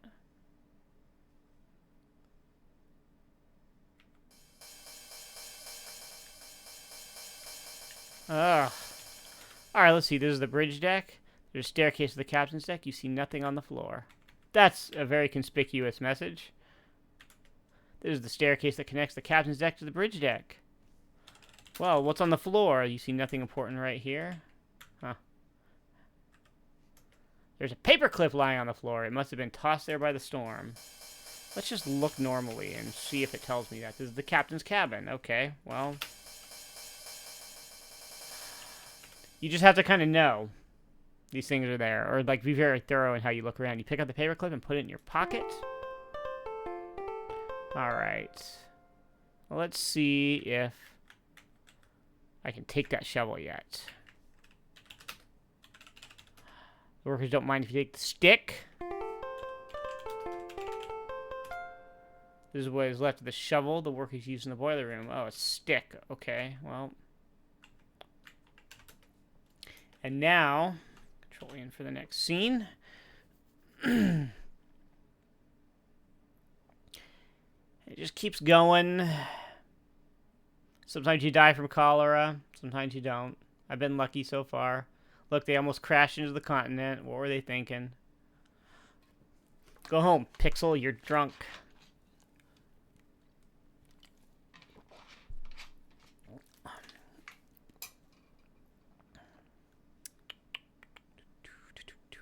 Food is running out on board the ship. Everyone is suffering. One man has already died. Why don't we eat him? In the past, the crew has fished for food. During the storm, the fishing tackle was washed overboard and many items were scattered on the floor. I guess that's where it tells you, right? I just knew, though. I just knew. So when I go down, whoops, go down here, whoops, and, oh. The pig looks tasty, but everyone is afraid to eat it because it was sick when it was butchered. Pig meat may be poison. Well, you got a nice slab of pig meat from the Steamy Pig.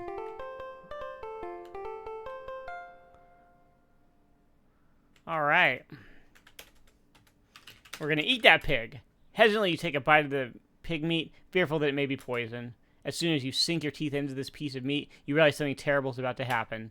The pig had some type of disease that poisoned the meat. It looks like your trip is over. So you immediately just die. This is one of the problems of no refrigeration. Yeah. So, the solution, actually, is to go out here and fish. You've done it. You have found the perfect place to fish, and you have everything you need to do it. You pull the string you found in the bunk room out of your pocket and attach one end of it to the wooden stick. The other end you attach to the paper clip. You tie the metal scraps from the engine room to the string a few feet from the paper clip. Last, you certainly not least, you gladly take that piece of pork out of your pocket and carefully place it on the paper clip so that it won't fall off. This is an adventure game puzzle to the max. This is one of the stupidest kinds of yep, that's why adventure games are dumb kinds of puzzles. With great anticipation, you lower this makeshift apparatus into the churning sea.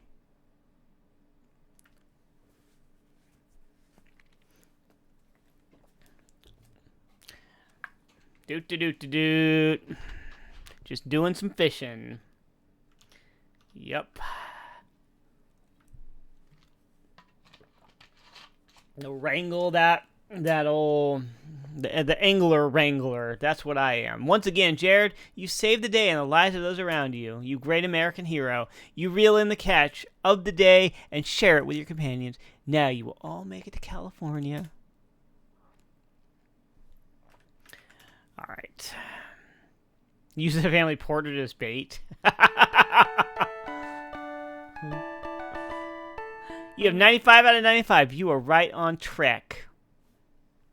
And then here we are in Sacramento. You've arrived in Sacramento. You're the fellow on the ship wearing a white shirt and black pants right there next to the paddle wheels. There are many buildings in Sacramento. You've got to find your way to Sutter's Fort. Can I get crushed by buggies? No. When we get in, you jump on the board and the stage bound for Sutter's Fort. Dun dun I sure am a master baiter. Yeah, I guess so. NYC Badger. And there we are at Sutter's Fort again. That is the end of the Cape Horn path. Okay, and now I want to do the land route. Now, oh wait, no. Ooh, hold on. I want to go back to the path selection so I can show you how to get there.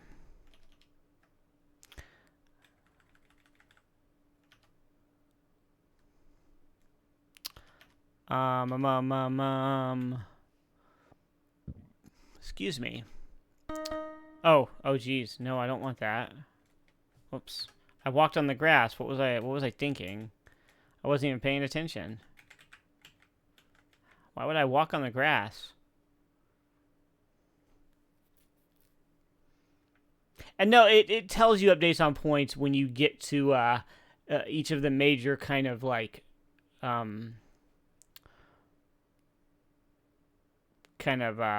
chapters. It'll tell you, right? Which is useful. I think that's good that it does that. So it lets you know at least like, oh, I've done everything I can do there. So I know with confidence that I haven't screwed up, right?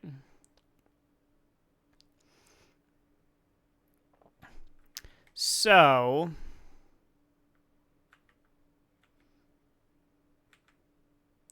now we go. There's no item we have to buy here. Alright, how may I help you, Jerrod? Buy ticket. I knew at the instant you walked through the door, Jerrod. You decided to head west. The furthest west I can get you is Independence, Missouri. There you'll be joining a wagon team heading west. The cost of a ticket to Independence is $200. You interested in a ticket? Yes. That'll be $200 in cash, please. This ticket will get you to Independence, Missouri, Jerrod. Now I'm about to give you some information you might find helpful. Just listen up. I've enlisted you as a member of the Long Island Joint Mining and Stock Company. You should be able to locate the company once you arrive in Independence. To get started, show this ticket to the man at the livery stable. Have a safe trip. Good luck, Jerrod. Alright. I better save my game just in case I get run down by a horse. So, this is path number 3. And this is actually the path where... Hi, Jerrod. Please wait outside. I'll be right outside to help you. If you pass the 14-minute time limit here in Brooklyn, this is the path you're forced to take. What may I help you with today? Show ticket. The midget says. The midget says. So you believe those rumors about the gold? I hope you strike it rich. Hey Harry, bring that stage on over here.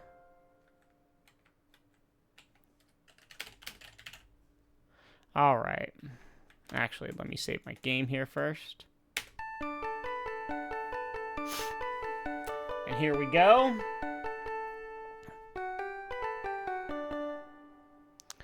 Route number 3. Oh, I was hoping it would run that guy down.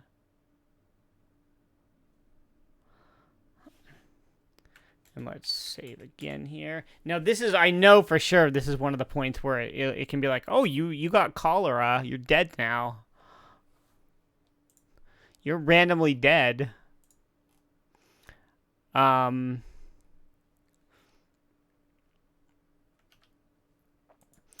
here we are. Heading west on the land route, which is the longest route, and it has kind of the most things that can randomly go wrong. 60 points out of 60, once again. How jaunty. I'm hoping it does one of these deaths where I randomly die of cholera, because I really want, I want you to see that.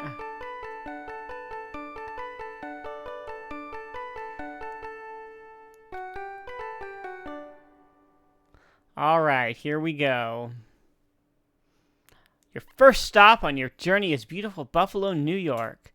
You gladly get off the stage at Buffalo and embark on a Great Lakes steamer. Lake Erie. Cleveland, Toledo, Detroit, Lake Huron, Lake Michigan. In Chicago, a city with a whopping 20,000 inhabitants, you disembark the Great Lakes steamer only to board another water-going vessel, a canal boat. This will take you to Peru, Illinois, a ride of about 100 miles. After Peru, the next leg of your trip will be aboard a river steamer, which will take you to St. Louis via the Illinois and the Mississippi rivers. It may seem unbelievable, but you again have to change steamers. You have to change steamers again in St. Louis. You are glad to discover this will be your last boat ride, not knowing that in a few short weeks you will long for a relaxing boat to ride. You board another steamer in St. Louis and ride about 390 miles up the Missouri River to Independence, Missouri. Hurry up and wait! You'll be in Independence in approximately 2 days. You don't look long before you find the Long Island Joint Mining and Stock Company camp set up just north of Independence. With a great deal of anticipation, you enter camp. Oh, and I'm not. This is one of the points where you'll just come to the screen and it'll be like, you don't feel so good, and then you fall over and die, right? So, yeah, that's not. That is not a good thing. So, and you notice I have this fancy outfit change, right? I look kind of like a hobo. Oh, look, what's this? This is the camp of the Long Island Joint Mining and Stock Company. You see a man reading a book. The man in charge here is Captain Buddy. Oh, well, hello. What are you going to give me? The man reading the book says, "It is a beautiful day to just relax and read a good book. The going will be tough in a few weeks, so I'm enjoying every moment of this easy life." The man continues, "Since we'll be traveling together, I'd like to give you something. Here, take this book. I'd like you to have it." You graciously receive it and say, "Thank you." And it's the Bible. All right. You find the man who appears to be the leader of this company and introduce yourself to him. "Welcome to the Long Island Joint Mining and Stock Company, Jerrod," bellows this seasoned-looking man. "It is great to have you join us." "My name's Captain Buddy." "That's right, Captain Buddy. I'm going to do everything within my power to take this company safely across the country to California. Before we get too far, Jerrod, there's something you need to know. The company fund's running low. I'm asking all the company members to contribute everything they can so that we can all make it to California as soon as possible."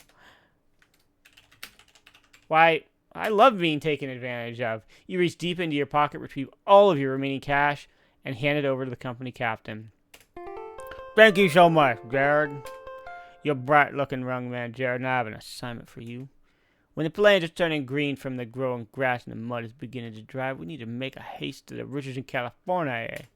But in order to do that, we're going to need a fine team of animals to pull these heavy wagons. I'm charging you with the responsibility of obtaining these animals. The company fund will pick up the tab. Head south into Independence to find the teams, and report back to me when you've accomplished your mission." Okay. Well, that's an awful lot of, responsibility for, this guy you don't know. This is the corral just south of Independence. There's a rancher in the barn watching the animals. "Hello." The man says, "Hello, young greenhorn. What can I do for you today?" "So we want to buy some oxen." The man says, "What type of oxen? Young oxen or mature oxen?" "I happen to know that if you buy young oxen, you won't make it." The man says, "These mature oxen are weathered, tested, and true. I'm sure you will not be disappointed. I will deliver into your company camp before nightfall." Look at that, mission accomplished. I'm going places. I'm going to be the assistant captain by tomorrow. All right. You report back to the captain that you have secured a team of animals, and they will be delivered to camp later today. I trust you've selected the right animals to pull our wagon across the country. I have another assignment for you. It's up to you to determine when our company should head west. If we leave too early, the plains will be muddy, and the wagons will sink to their axles, and the animals will not have enough grass to eat. But if we wait till the plains are fully green, it may be too late. Then we will face the gut-wrenching thought of encountering an early winter storm in the Sierra Nevada mountains. There's a great view of the plains from the north edge of the camp. When you decide it's time to leave, tell me to head west. Okay. So now, what you have to do is go up here. And you look, you're on the north edge of camp overlooking the plains. The plains are still brown and muddy from the cold, wet winter. There is very little grass. With the passing of time, the mud dries and the plains become greener. So, I'm going to save my game right here. And I'm going to save another game right here just in case I completely screw up. But now, at this point, you just have to wait. Right? What is this? 10 minutes, 17 seconds. And you have to wait until it gives you a different message. And then you go back and you tell him, okay, it's time to head west. If you go too early, like, you know, your wagons get stuck in the mud and you lose. If you wait too late, at the very end of your trip, it'll be like, oh no, a snowstorm, you all die. And so you have to go at the right time. And you just have to keep checking until you get it. So, yeah, looking at the grass.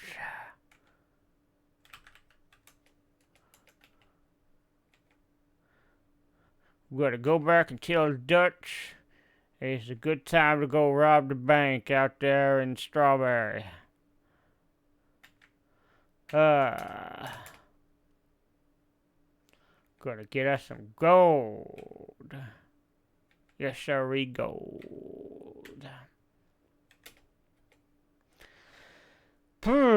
So, and then that's really, I mean, once you, well, I mean, there's actually a couple of other things beyond this. This is actually probably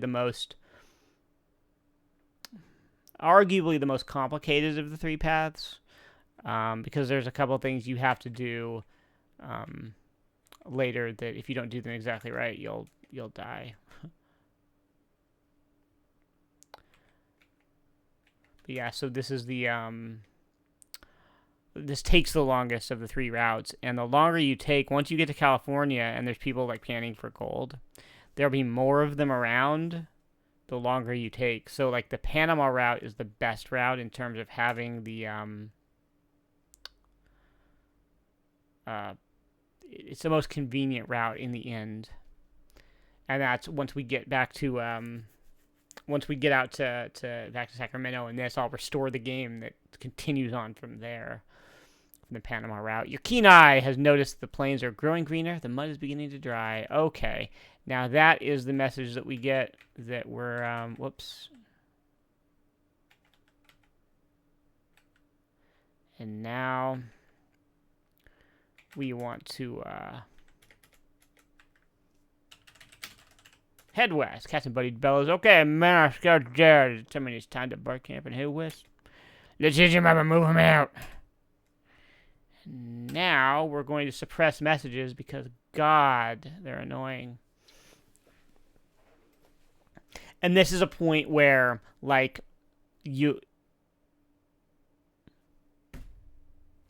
there it is, right there. Oops, you fall from the raft into the strong current. You are swept downstream, never to be heard from again. How can I avoid that? I don't know. There's nothing you could do. It was just an accident. Screenshotting that.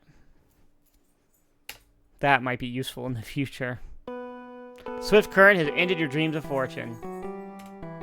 And that's just like literally a random event, right?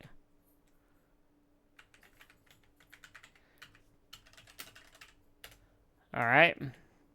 Let's see if I make it this time.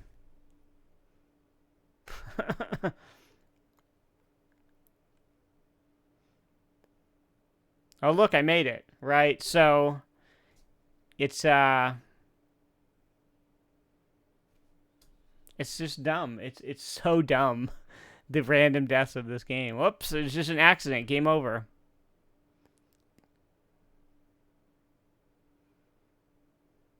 Like, imagine if you were playing Super Mario Brothers and you're just going through the levels and it's like, oh, you just suddenly have a heart attack and die. It just, sometimes things go wrong. Like, what? It's like tripping in Smash Brothers. Nobody wants that. It's nonsense. Why are you doing that? All right. A few more of these little squares and we'll be there.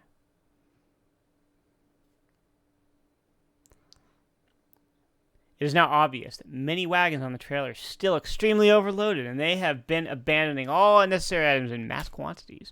Abandoned articles consisting of bacon, sugar, camp equipment, cooking utensils, clothes, household furniture, stoves, gridirons, carpenter's tools, blacksmith handles, anvils, crowbars, drills, augers, gold washers, chisels, axes, trunk spades, plows, large grindstones, baking ovens, kegs, barrels, old PC parts, vintage NES collections, and, whatever else are everywhere. One company, once in the Black Hills, finally discarded an entire sawmill they planned to operate in California. Anything of value that was discarded was usually ruined in some way so that successive travelers would not be able to use the item. As for your company, the captain orders that every item that isn't essential to the trip must be discarded, no matter how small. Fortunately for you, the solid gold coin you brought with you from Brooklyn was in your pocket, so you still have that. The letter from your long-lost brother, Jake, was in your hip pocket along with the gold flake under the stamp, so that is still with you. Your family photo fits in your pocket, so that isn't discarded. The company decides to allow you to keep the Bible just in case someone needs it later. Everything else is thrown from the wagon beside the trail. So that's the you got rid of your items dialogue here.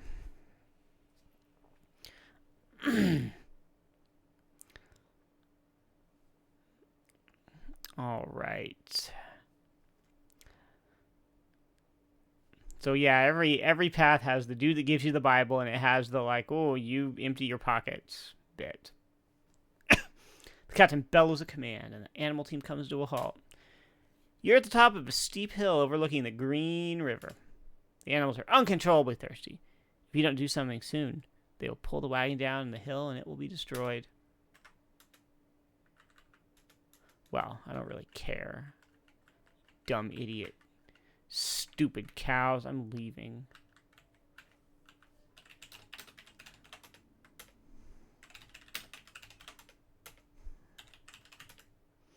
The wagon begins to move, so you jump on board. The animals give it everything they've got to get to the water as quickly as possible, and they're taking you with them.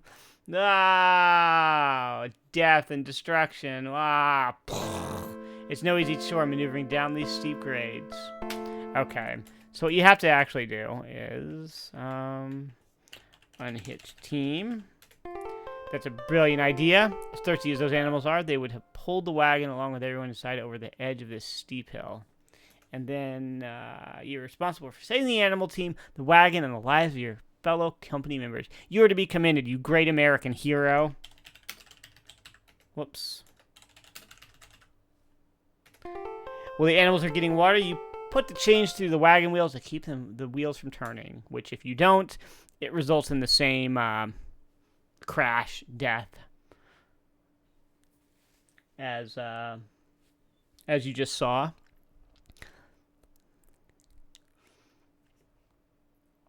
When the animals return refreshed and ready to go, you assist in hitching the wagon. The animals are ready to attempt the steep hill. They will hold the wagon back as best they can, but you suspect it will roll down the hill too fast. The wagon starts moving, so you courageously get on. Things are looking good. And it's like, it makes you paranoid, because it's like you're gonna die, but then you don't. I don't know why it does that. And yeah, it's very encouraging, right? In terms of just Sierra's games, in terms of just the optimism of it, it's tonally just kind of weird, and it almost changes into a different game once you get to California. Things get a little bit weird. Hi, comedians on a couch. Yes, that's me, Ryan Scott. Oh. Haven't died of cholera yet. It's unfortunate. I wanted to get that. I mean, you did see me fall off the raft into the water. I hadn't seen that one before.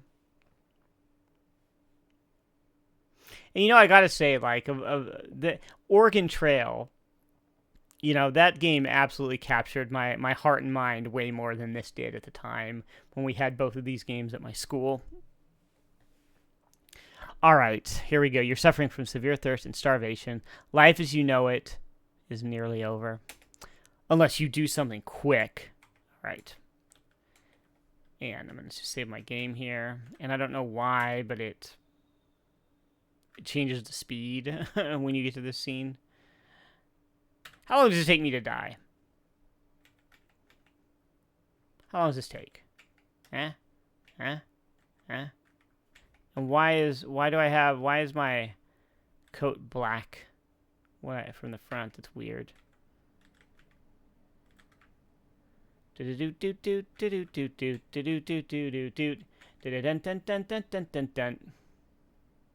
you, comedians on a couch. This is a weird-ass game for sure. Did they change this for this version? I thought you died a lot quicker in this scene. If you didn't, like, drink some water. I like how it's like, you're like, let me just jump off the wagon even though I'm dying. And I'll just fend for myself here. Well. You see some water in the bottom of the water barrel. I suppose I should have looked at the wagon first to tell you that there was a barrel there. There's an abandoned wagon near the desert trail. You see a barrel on the side of the abandoned wagon. You drink all the water that remains in the water barrel, but you still need something to eat or you will surely die.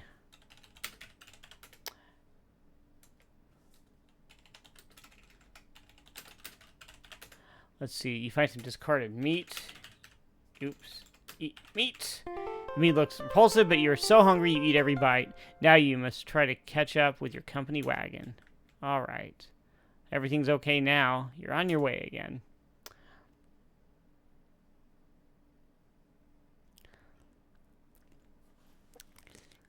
And that is the end of the... oh, I think it changed the speed again. Yep. That is the end of the interactive portion of this route. So...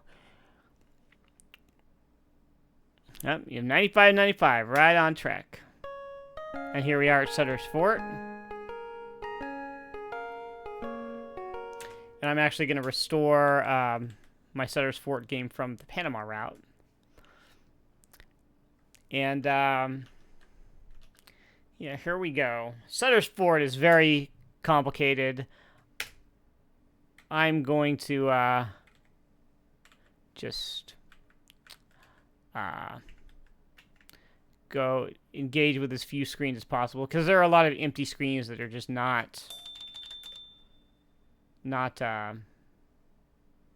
necessary. Let's see. So let's see. I don't know why you would think, oh, I want to talk to the blacksmith first. Hello. Ain't never heard of Smith. Also, look at how the dialogue, kind of the tone of the dialogue changes. Jerrod has gotten a lot more like country folk since he got to this part of the game. Hang on there, fella. I'll be right with you, he says. Alright. Can't you see, man? I'm busy as a one-armed paper hanger with an itch. If you excuse me, I'd best be getting back to my work. Hold on there, son. You from around the parts around, say, New York, would you be? Yeah. You wouldn't be from Brooklyn, would you? Yeah. Your last name ain't by chance, darn it. Yeah, that's it. Wilson. And your first name wouldn't be, shoot. That's it. And you got a brother named, Dagburn. It's like quizzing you on how much attention you've paid to the game. Thanks for the follow, Alpha 2. Do you have to watch it to get all the points? Watch it all? Like, oh, like all the messages? No, those don't get you points. Those don't matter. Well, I'll be. I can't believe it. Lean over here, young fella, and listen to me close. Can't be talking too loud about this kind of thing. I got a message for you from your brother. I got no notion of his whereabouts, but all I got is a message. He wants you to know that in these parts he's known as James. That's it. James Wilson Marshall. James left his trusty mule for you in the fort's main corral. He said it would help you find him. He also gave me this. Ain't no idea what it's for, but he wanted me to give it to you. The suit-covered blacksmith hands you a branding iron. Branding irons are a fairly common article around the area, but this is a rare brand indeed. Looks like a magnet holding a key. Maybe that's a clue for something later. Remember, a magnet holding a key. Alright. So, let's see. Gonna go back here. And since I never did look around here, a guard sitting in a chair by the door. Through the gate, you see the gate. Through the gate, you see the gate to the fort's main corral. Alright? And that's like out there. That's where I get the mule. So, let's see. It's over here. You're getting close to the cemetery, a place you might get some supplies. Alright. There are 2 doors in sight. Your keen eye detects a sign on one of the doors and a hitching post. Thank you for the follow, Benumeric. Alright, so we're going to go in here.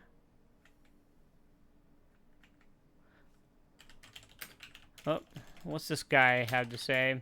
The clerk grins and says, I can tell by the way you talk you're new to these parts. What can I do for you? The clerk looks at the shelves and says, there are a few pans left, but I'm not giving them away. You're going to have to give me some gold one for another if you want to take anything out of the store. And if you didn't get the gold coins from that envelope, from that stamp, at the beginning of the game, you have nothing to pay for this with, right? Alright, the clerk says, okay, I'll take that gold coin, and here's your gold pan. I wish you the best of luck. I hear the best spot for finding gold is around the town of Coloma. Good luck to you. And then, oh,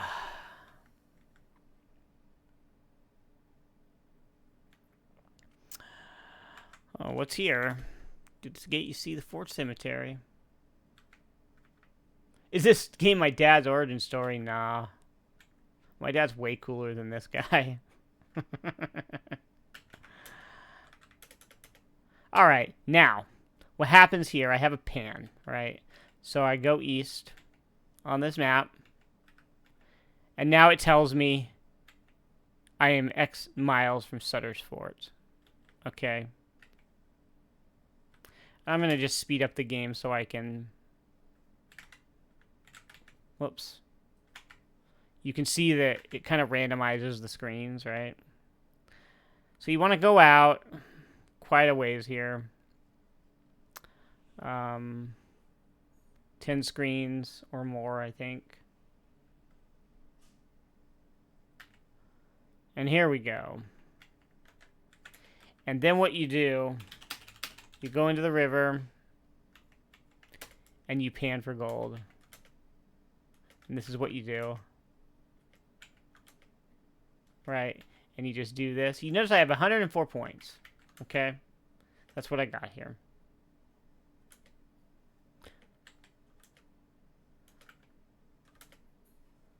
And this is just what you do. The exciting life of a freaking gold farmer. Sooey! If only those Brooklyn eyes could see me now. Woo-hoo-hoo! You got some gold. And you got more? One more point? Nothing? Nothing? And so you just keep doing this, right?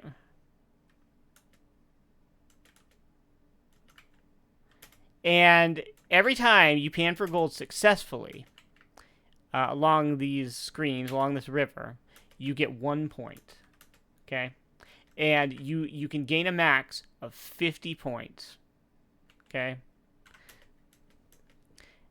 And let's look here. You're next to the American River. You notice a trace of a road. Oh, there's a man here, though. I can just see him. This man is doing his best to find some gold. He's right there behind this tree. I can see him. So if you pan here, the miner nearby shouts, "Hey, man, you're panning my claim. You'll hang for this." And that leads you to this. And this is actually the screen in the copy protection for the original version of the game, where it's like, insert, tell us what word 1 of paragraph 15 on page 37 of the manual is. If you get that wrong, it takes you to this screen. Come on, you yellow-bellied coward. No one's going to walk up there for you. And then if you try to leave, not that way, you low-down slug. Walk straight ahead.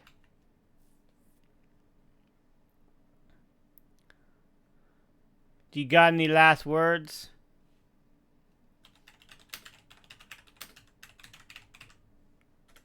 You utter like, comment, subscribe. The trapdoor falls open. And you die. It's an utter pity that your trip to California turned out like this, ain't it? So that's what you get for claim jumping. So like I said, you run around and you just... Oh, there's another guy I can see behind the tree there. Oh. If this keeps up, I'll be rich in no time. And this is just how you do, right? Thanks for the sub, occasional pineapple. What are you when you are not a pineapple, occasional pineapple? Part-time pineapple, all right. Oh, baby. Oh, baby. So you just keep doing this. You can get a max of 50 points, which would bring me to 154. Okay? And I don't really know. I think it's just points. Like, I don't think you have to necessarily get everything. You're heaping gold upon gold. You hope it never ends. Okay, so you just get more and more gold, and you can go back and buy some more supplies. Now, I'm not going to sit here and pan.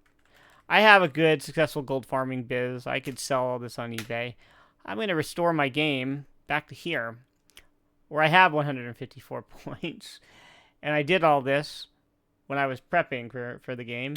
And so, mission accomplished. I got all my gold. We're going back to Sutter's Fort.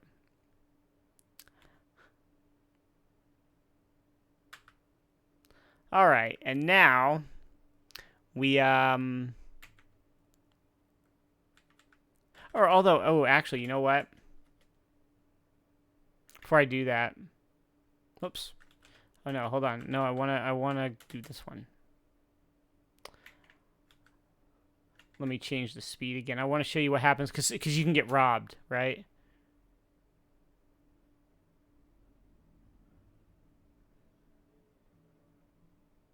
When you have like your stacks of gold.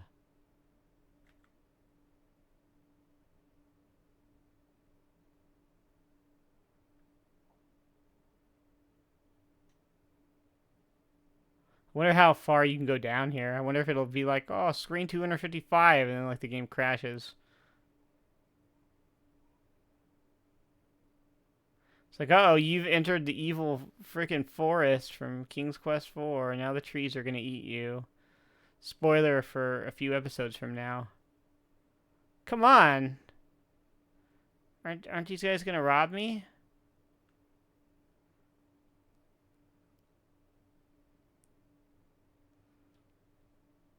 I guess not. Why does nobody want my gold? I got gold, everybody. I'm just walking out into the forest.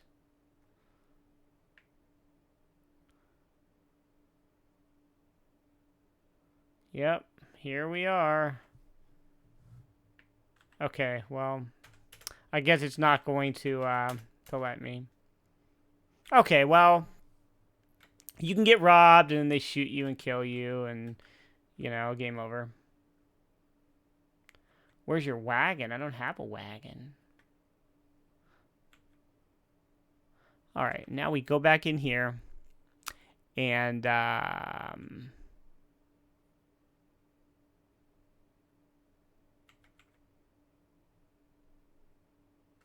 Oh, I think I can just go south here, right? Yeah.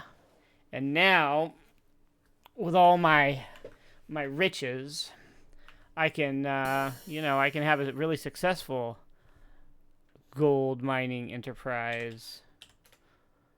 Let's see. So this is sort of for a trading store. The shelves are getting bare, but there's still good supplies here like gold pans, shovels, and lanterns. Buy shovel. Clerk says, I don't know where you're from, Sonny, but shovels ain't free here. You want a Pepsi, pal? You gotta pay for it. You're gonna have to give me some gold in one form or another if you want to take anything out of the store. The clerk says, all right, I'll take some of that California gold you found and give you the shovel. We both know everyone needs a shovel. I hear the best spot for finding gold is around the town of Coloma. Good luck to you. And then we want to buy a lantern. The clerk claims, I'm not in this business for my health, and lanterns are getting scarce. You're going to have to give me some gold in one form or another if you want to take anything out of this store. This is how he just reacts to every customer. Somebody comes in, they're like, yeah, I'd like to buy this. And he's like, you're going to have to pay for it. Like, yes, I know. I get it. That's fine. Okay. Now, oh boy, okay. Now let's do this. So, you will recall I have a letter where my brother says, I buried Pa in a nearby cemetery. Only you will understand. Okay? And you have this weird little key. Okay? Now, here's what happens. So you look around at these graves. Alright. Read graves, Psalm 23. Marshall Wilson, died January 24th, 1848. Mourned by sons James and Jerrod. A place in our hearts is reserved for you always. Alright. And now,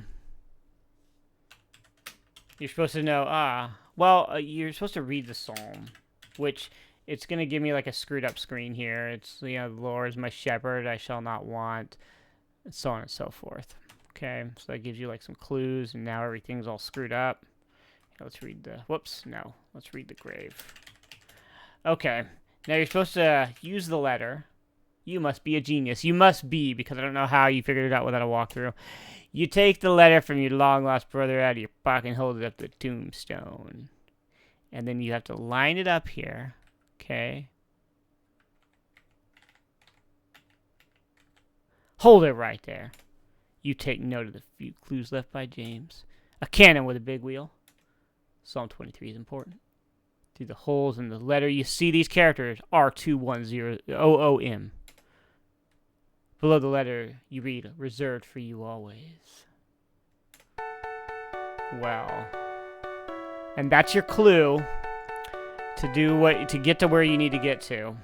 Okay? And it's nonsense. Just straight nonsense. This is where it veers into like really super adventure gamey puzzle territory. So now, all right. So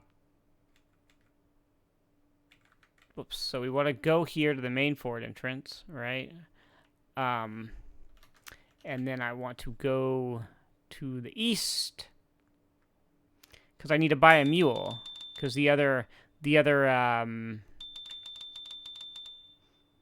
of important clue was, I got this brand from the blacksmith, and I'm supposed to get the mule. I'm supposed to get Jake's mule. So here we are.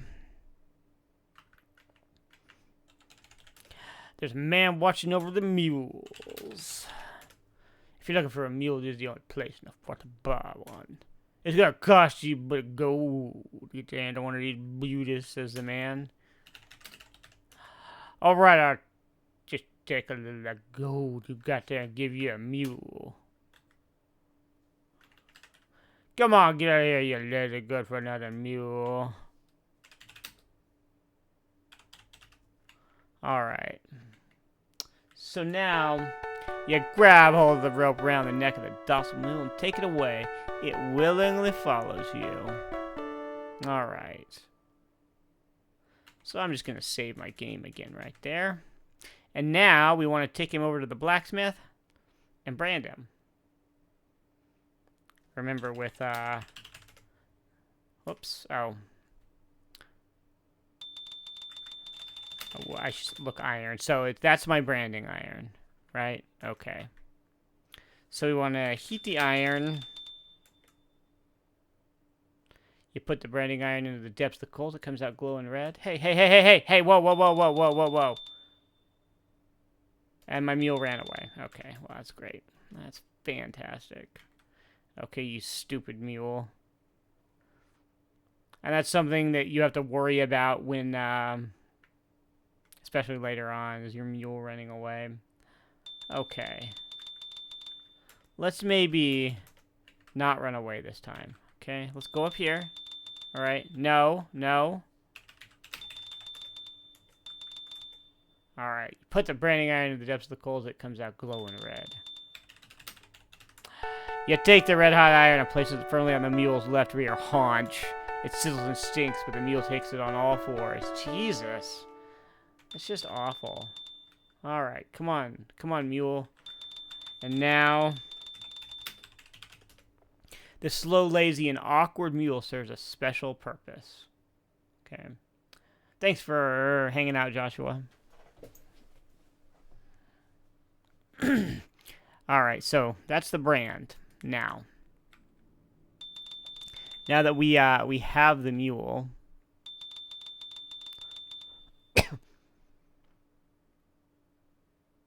gonna do some larceny. All right, we're gonna, whoops, go in here. The mule man says, "Hold it right there, stranger. I need to get a description of that mule you're bringing in here." Okay, it's a brown mule, a little scrawny with the... I've never seen a brand like that, and looks like a magnet holding the key. Okay, take it on in if you want to leave it for a spell. Almost any stall will do. Alright. Well, we're gonna just, leave the mule right here.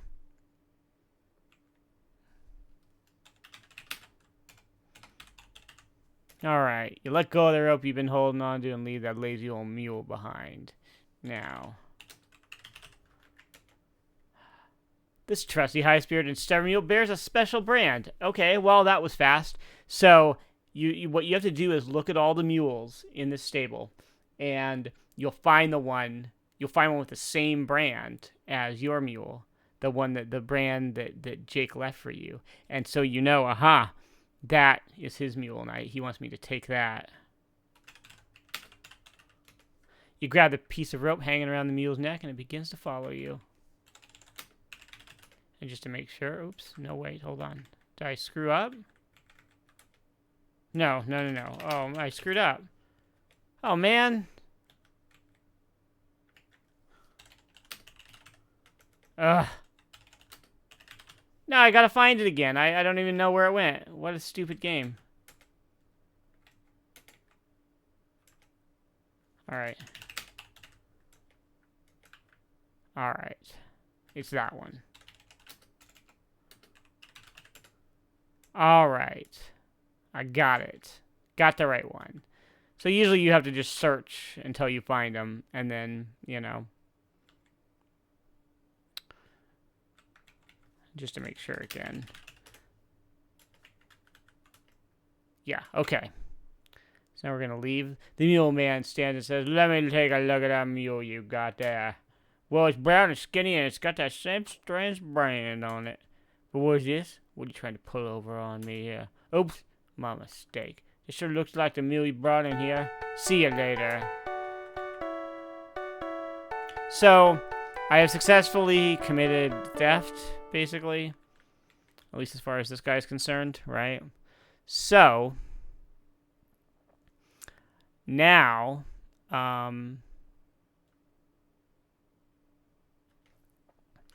we're going to save the game once again.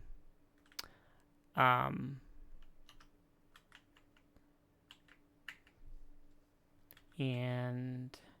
head out here. Save the game here, and then follow mule. So the idea, and this is stupid, and I don't know how or why anybody would know this, but you follow the mule. You're right on his tail, and the mule leads you to your brother, right? It leads you to where your brother, like the next step, right? So I'm just gonna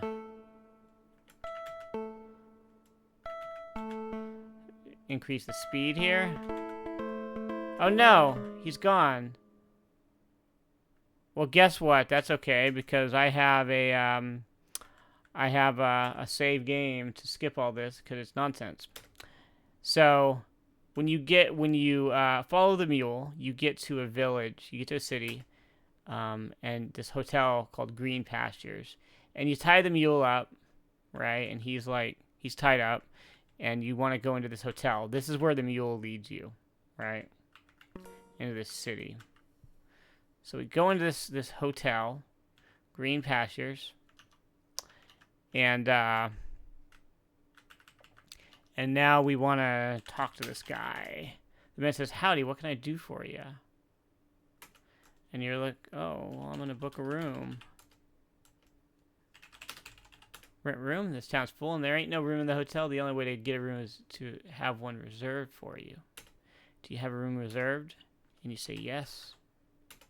What room do you have reserved? Why, 11? Wait, no. Man, didn't know how long he'd be staying. Oh. It's 12. Okay. 12. Okay. That's interesting. No one has asked for room 12 since we added the closet between room 11 and room 13. So room 12 is the one that's on that hint where you hold the letter up to the grave. So you're supposed to know to rent room 12. Okay. That reminds me, I got a message to give to the man staying in room 11. Would you deliver it for me? Okay. Great. Hang on a second. Here's the message. Thanks, I owe you one. By the way, I think room 11 was next to room 12. Room 11 was next to room 12. You find that very interesting.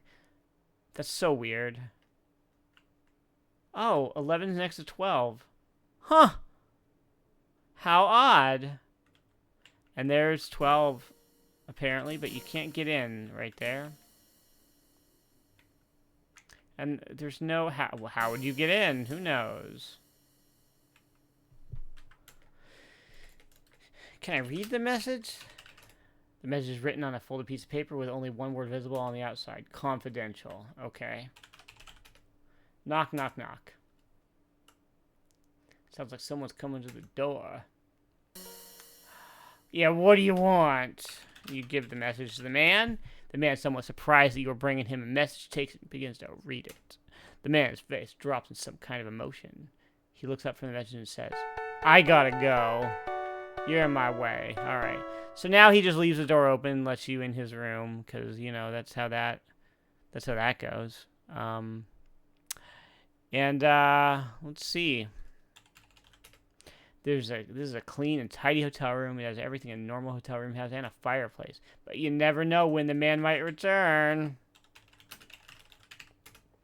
It's a brick fireplace with a decorative cannon on the mantle. And you're supposed to know because of all these hints from the that your brother gave you,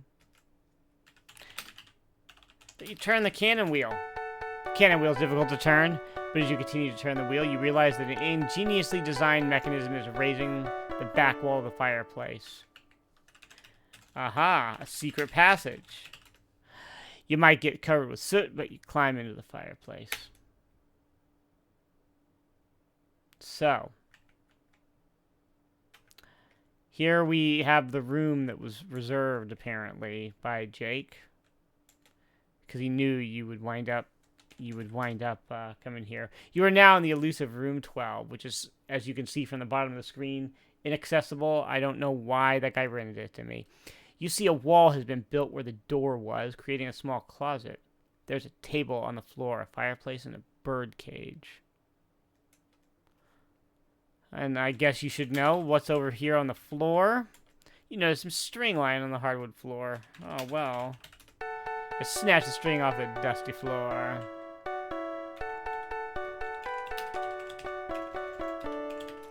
There's something on the table in the middle of the room. It looks like a handwritten, slightly yellowed note, a magnet.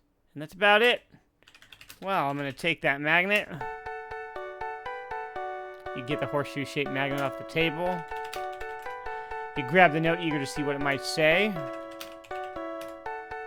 Dear Jerrod, if you're looking for gold, then find me. Make sure no one follows you. Your brother Jake, alias James Wilson Marshall. Okay. So now what? Who knows? Maybe I'm supposed to climb out the window. You can't do that. The window's latched. Okay, well, unlatch window. You unlatch the window, and then you open the window. But, hold on. Because you're supposed to, look, let's see, look at this cage. There's a bird cage in the corner of the room. Oh, and the bird flies into the cage. Okay. Well, what's up with this bird? The bird has a small capsule attached to its leg. What capsule? In a very small script, you see this engraved on the capsule. For a clue to my exact location, insert family photo here. And you put that photo that you got in the beginning of the game into this capsule. You carefully roll up the family photo and put it in the capsule. Okay. And the bird flies away. Okay. This is like some Gabriel Knight 3 level, like, nonsense. So you just put that photo in the capsule, and the bird just knows where to, like, people are just training these birds for some very specific things. That bird was tiny. How big is your family photo? How big is that capsule? How does this bird carry a photo? How does it know where to carry a photo? How does it know to come back here? Like, it's ridiculous. And also, you have to do this because the location that it gives you, you can't just go there without knowing, without getting this, without learning this, right, from the bird. So if you didn't get that family photo when you started the game, you cannot, you're stuck here at this point, right? And how is anyone supposed to know all this stuff? You have to pay very careful attention to some of the clues it gives you at the beginning of the game and interpret them right, which is just inconceivable for an adventure game of the time with things that are this specific. So a lot of trial and error is the real answer. But you hear the door in room 11 slam shut. That means that dude is he's home. Well, let's go back. Let's go back to the fireplace. Oh, drat! You picked a lousy time to visit this room. The renter is here, and man, is he steaming. Things are not looking good. Hoodlum, burglar, thief! Get the law up here. Take him away. And of course, you hang.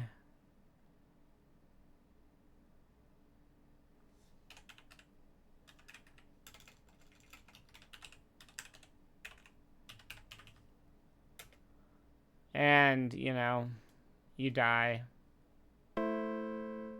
So, don't do that. Do the right thing and wait for the magical bird to come back, which takes far too long.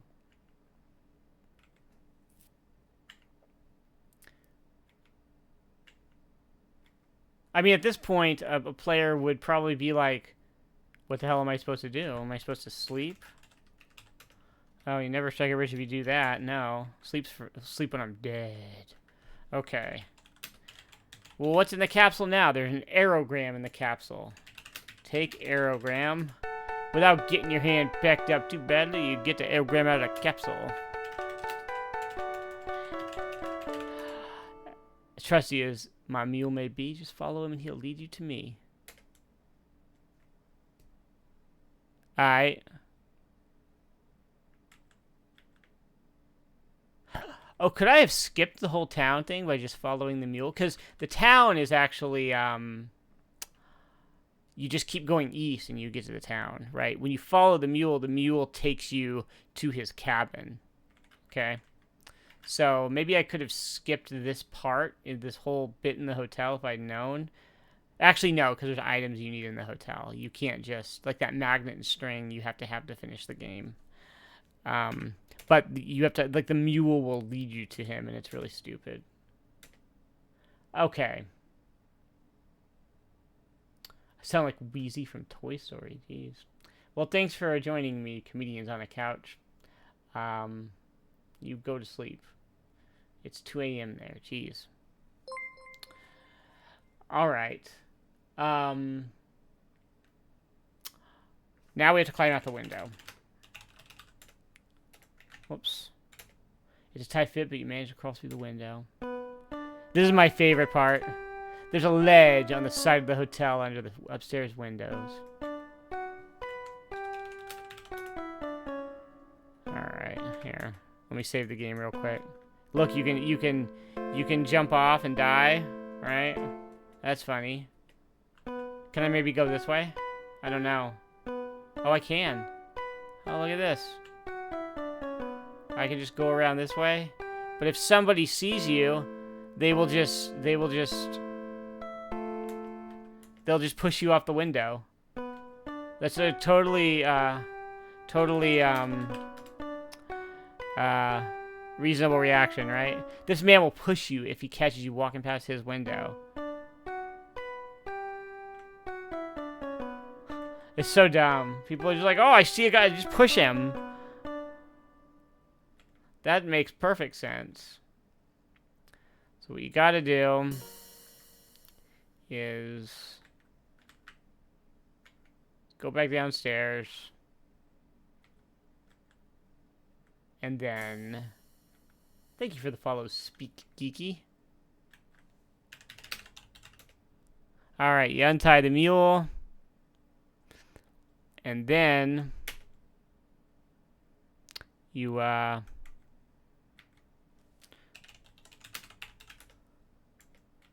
we have to go out of town, right?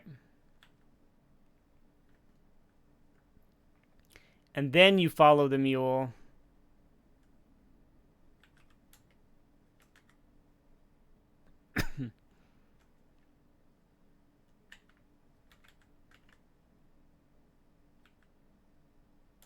No, the mule got away. What a stupid mule. Well, anyway, you follow the mule, and he leads you here. Okay? He leads you to this cabin. So,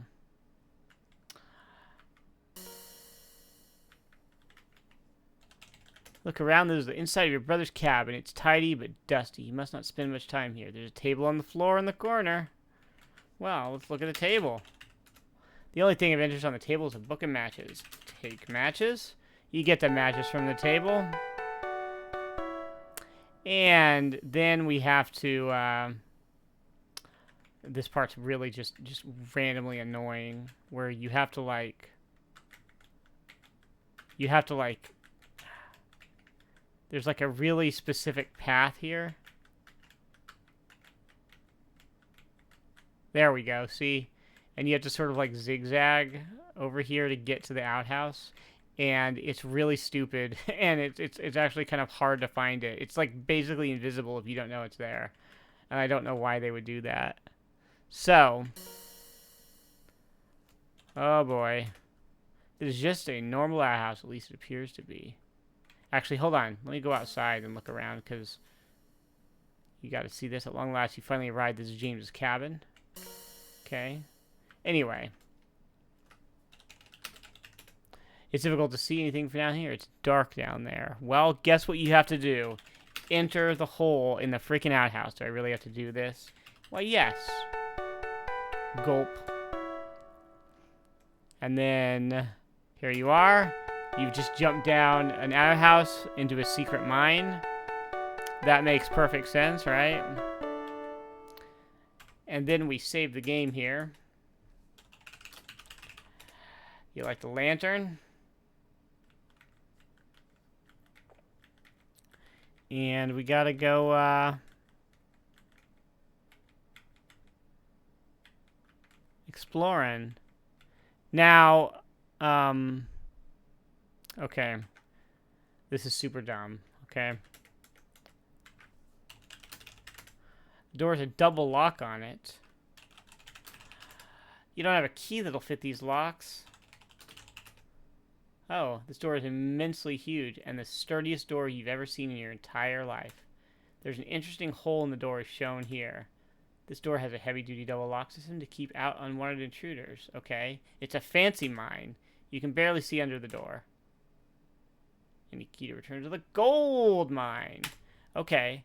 So, just look at that hole, right? The hole in the door resembles James's branding iron. Well, It looks like a magnet holding a key. Well, you're supposed to know that you tie magnets to the string. Your genius is shown again. You tie the string to the magnet. Put magnet in hole. You're full of good ideas. You put the magnet with string attached through the hole in the door. And then you lower the magnet. Ever so slowly, carefully. You lower the magnet down the far side of the door. Time passes slowly. It seems like an eternity. And then you hear the magnet pick up a metal object on the far side of the door. Oh, what is it? Even more carefully than you lower the magnet, you raise it again. Beads of sweat break out on your forehead, and the palms of your hands are sweating. You hope not to lose whatever it is that's attached itself to the magnet. Congratulations! You pull the magnet along with a steel key through the hole in the door. And then you unlock the door. You unlock both sides of the differential unlocks with a steel key from the far side of the door. Which is, again, a ridiculous, ridiculous adventure game puzzle. So, this is where it all gets stupid. Wait. Oh, wait, do we climb down the ladder? Right.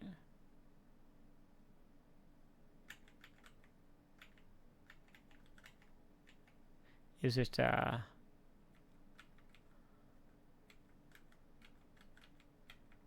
hold on, I should save my game. It gets a little kind of weirdly glitchy here in terms of, I don't know if it's the emulation on DOSBox or what, but... Let's see. But I gotta be very careful here. Alright, then we climb down here. And there's just this big mine that we get lost in. Okay. And... oh, there's a pick. You eagerly get the pick. And you use the pick. Nothing. Nothing.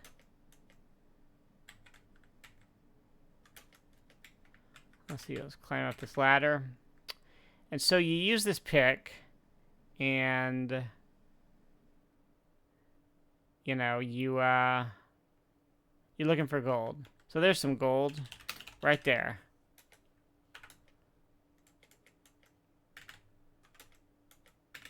Oh no, but I fell. Watch your step on these ladders. So there's all these pits to fall in. Right? What do you mean you can't reach any gold from here? It's right there. Oh my god. Why? Ugh. Do I need to change the game speed? Probably. You reach out and grab the gold nuggets. Okay. Alright. And so... There's just all... You have to just run around this mine, right?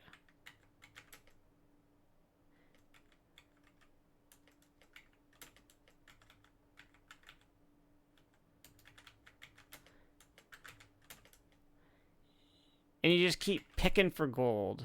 Whoops.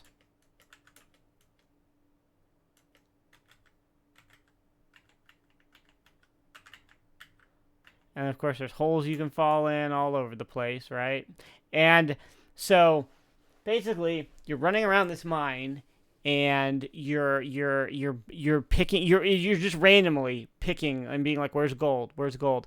And there's a total of like my score would go up to 241 from all the gold I would get. A max of 241 from that. Right, so it's like when you're panning for gold in the river, and you get just a point every time you get gold, right? So all those dank nugs, as you call them. Yeah, it's just another, like, exciting gameplay. We're just randomly hoping that we will get gold from using the pick in the mine, right? So, eventually, you get enough, and you climb down into the depths of the mine, right? And you reach this area right here. And I said, I would get 241 points max from that. I've only got 231 here because I got sick of it and gave up because it's dumb. So eventually you get to this point, and the game gives you this very patronizing message where it's like, try it without lighting the lantern sometime, which, I would really rather eat a live bee, I think. And then you get to this room. Your eyes, unaccustomed to the bright light of the lanterns, take a moment to adjust. Although you're still squinting, you see a man across the mine shaft. You follow a trail of clues left by your brother, and they have led you right here. It must be him. You move closer to get a better look. It has been 11 years, but there's no doubt about it. That is your brother. Jake! You shout across the mine shaft. You wait a moment and shout again. James, because apparently you've forgotten your birth name. Is that you? The man across the mine shaft stops picking and turns around. He looks you over from head to toe. It's me, your brother Jerrod, you shout. Jerrod, is it really you? It's me, Jerrod Wilson, great American hero. I can't believe it. It's really you. I just can't believe it. Aww. Let me get a good look at you, Jerrod. I still can't believe it's really you. You're looking good, Jerrod. Well, I'm looking okay considering everything I've been through to get here. But I'm wondering about you, James. How you doing, and what have you been up doing for the last 11 years? It's a long story. I'll tell you all about it sometime. Hopefully in Gold Rush 2. Like freaking 30 years from now. But right now, you and I have work to do. I'm closing in on the finest and purest vein of gold in all of California. And the two of us are going to find it. Well, let's get to work, James. Well, family reunion's over, man. So we get that gold. Reach out and grab those gold nugs on the wall. And also those gold nugs on the wall. And then we want to use the pick. Nothing. Nothing. Oh, where is it? It's around here somewhere.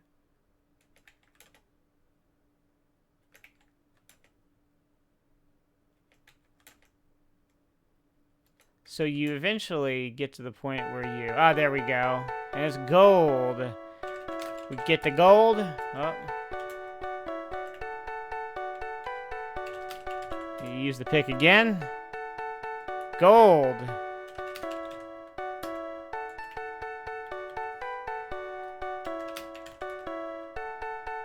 More gold.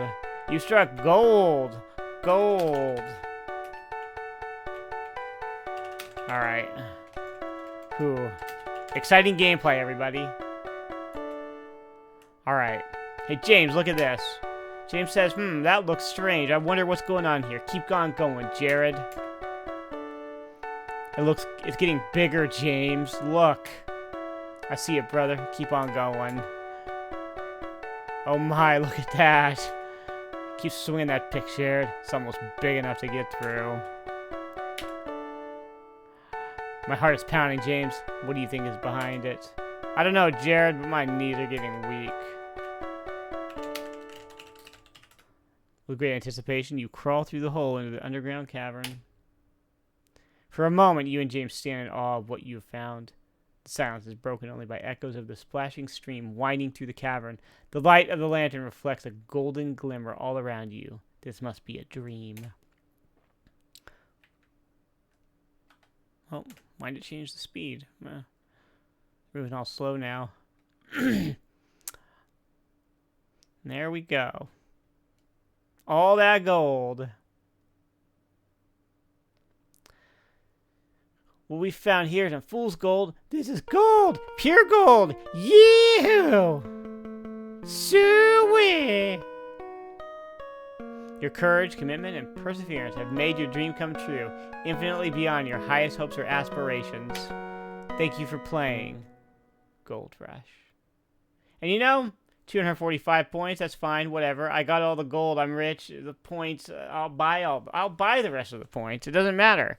I got more than the full score. I got 500 points. That's because I got all the gold. So, you know, whatever. I don't care about your scoring system, Sierra.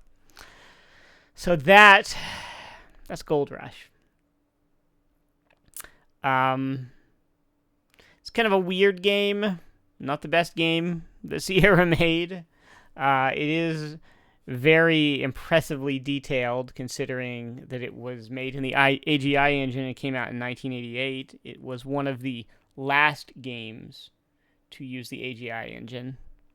As like I said, Sierra moved on to SCI, the Sierra Creative Interpreter, that same year. And you know, the only games. I mean, like I said, I'm going to do Space Quest 2 next week, which I hope you'll join me for on May 4th. But the only other games besides this that I haven't covered to use the AGI engine, well, there's Mixed Up Mother Goose, which I'm not sure if I'm going to do a whole episode on that, because there's not really a whole lot to say about it. But then there was Space Quest 2, and then the Manhunter games, Manhunter New York and Manhunter 2 San Francisco, which were also very weird and sort of very commonly overlooked in the Sierra canon.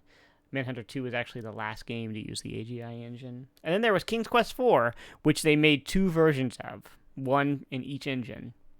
And the AGI engine version is actually very rare, and I have it over there on my shelf because not many people bought it.